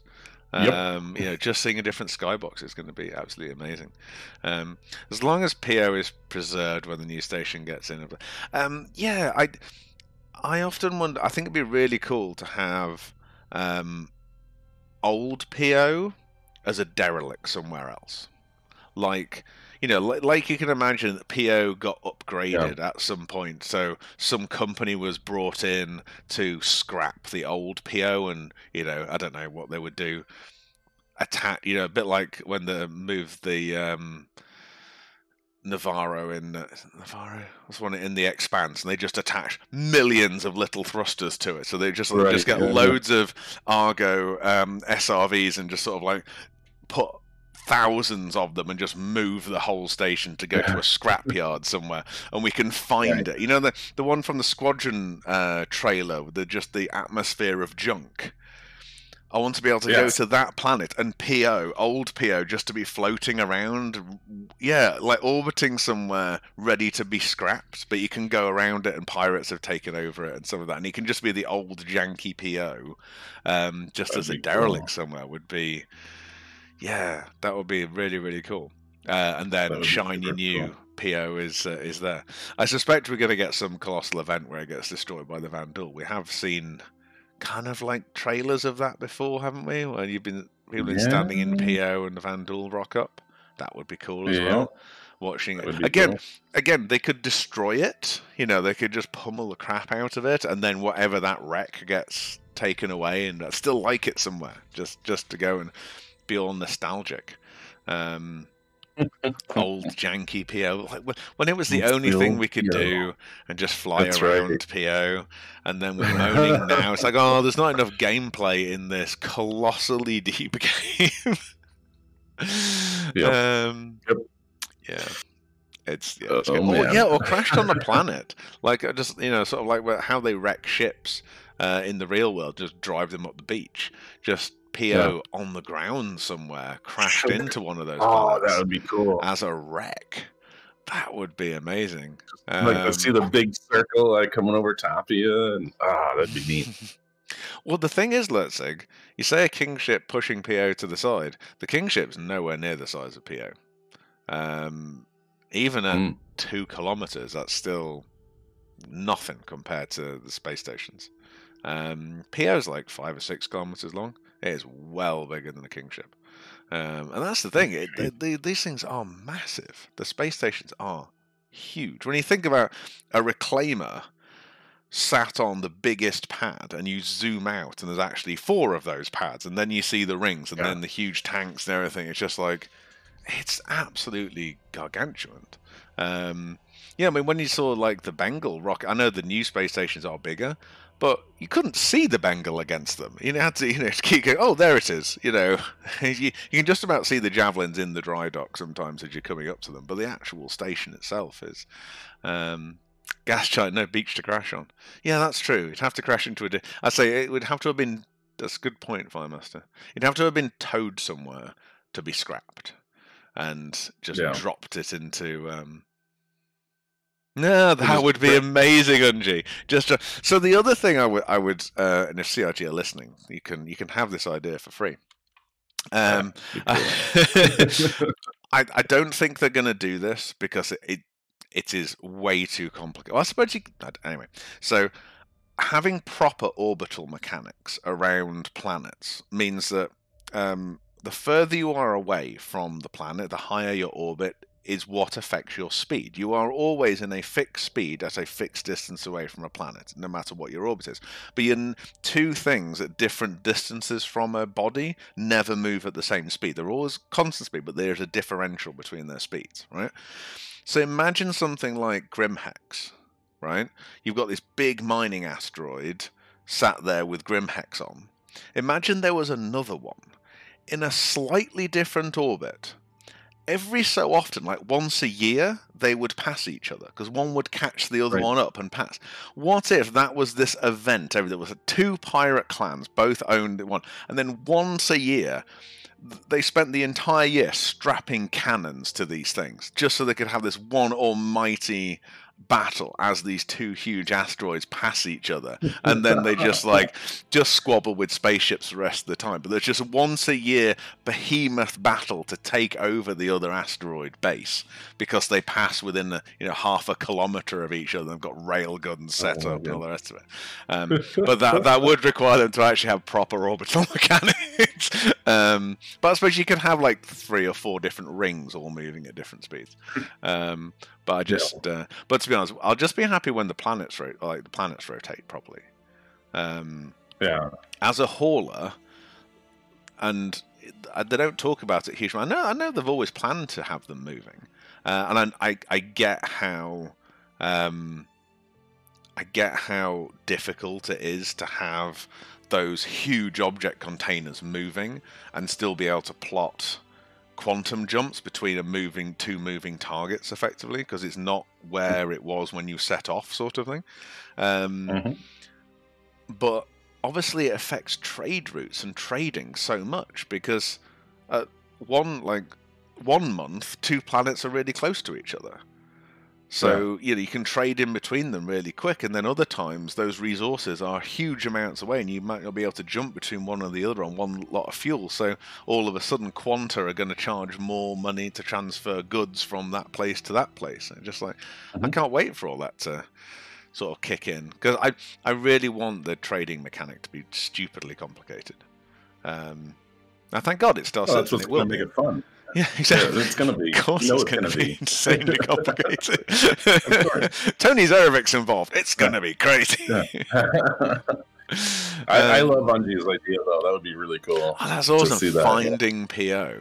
Finding PO, right? I mean, that is the other thing when we actually get to discover things, like in the asteroid belt and stuff. Like actually, players spending months looking for something to find it, like an alien shipwreck or something, and I think that would be absolutely amazing. The quantum drive thing is. I suppose it's a spline jump. I suppose spline jumps. I suppose deal with, but then you're spline jumping within one object container. So I don't know. It's going to be interesting. It might be a case of you gonna have to jump just inside an object container, then do another jump.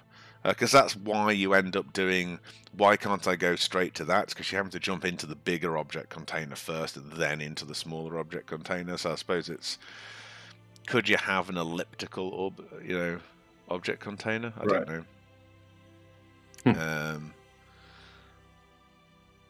Well, yeah, it goes back to the idea of, bring it to reality and then bring it back to fun. Fun and practicality. God damn it, they're never the same. Unji's right. I'd rather have better, proper orbital mechanics than individual loadable bullets. I gotta kind of agree on that. Although saying that, I do like the mechanic. It's that whole going back to the expanse thing again, just like to be able to have the sort of like the protomolecule missile, but actually to be able to hide a missile or a weapon somewhere on an asteroid and that stay there for everybody, and you to have the coordinate to that thing. That's cool. That is cool. Really cool. And trying to find that thing again. Do you know what I mean? It's just like the possibilities are endless, and that's what. Let's be honest. That's what keeps us hooked into this forever.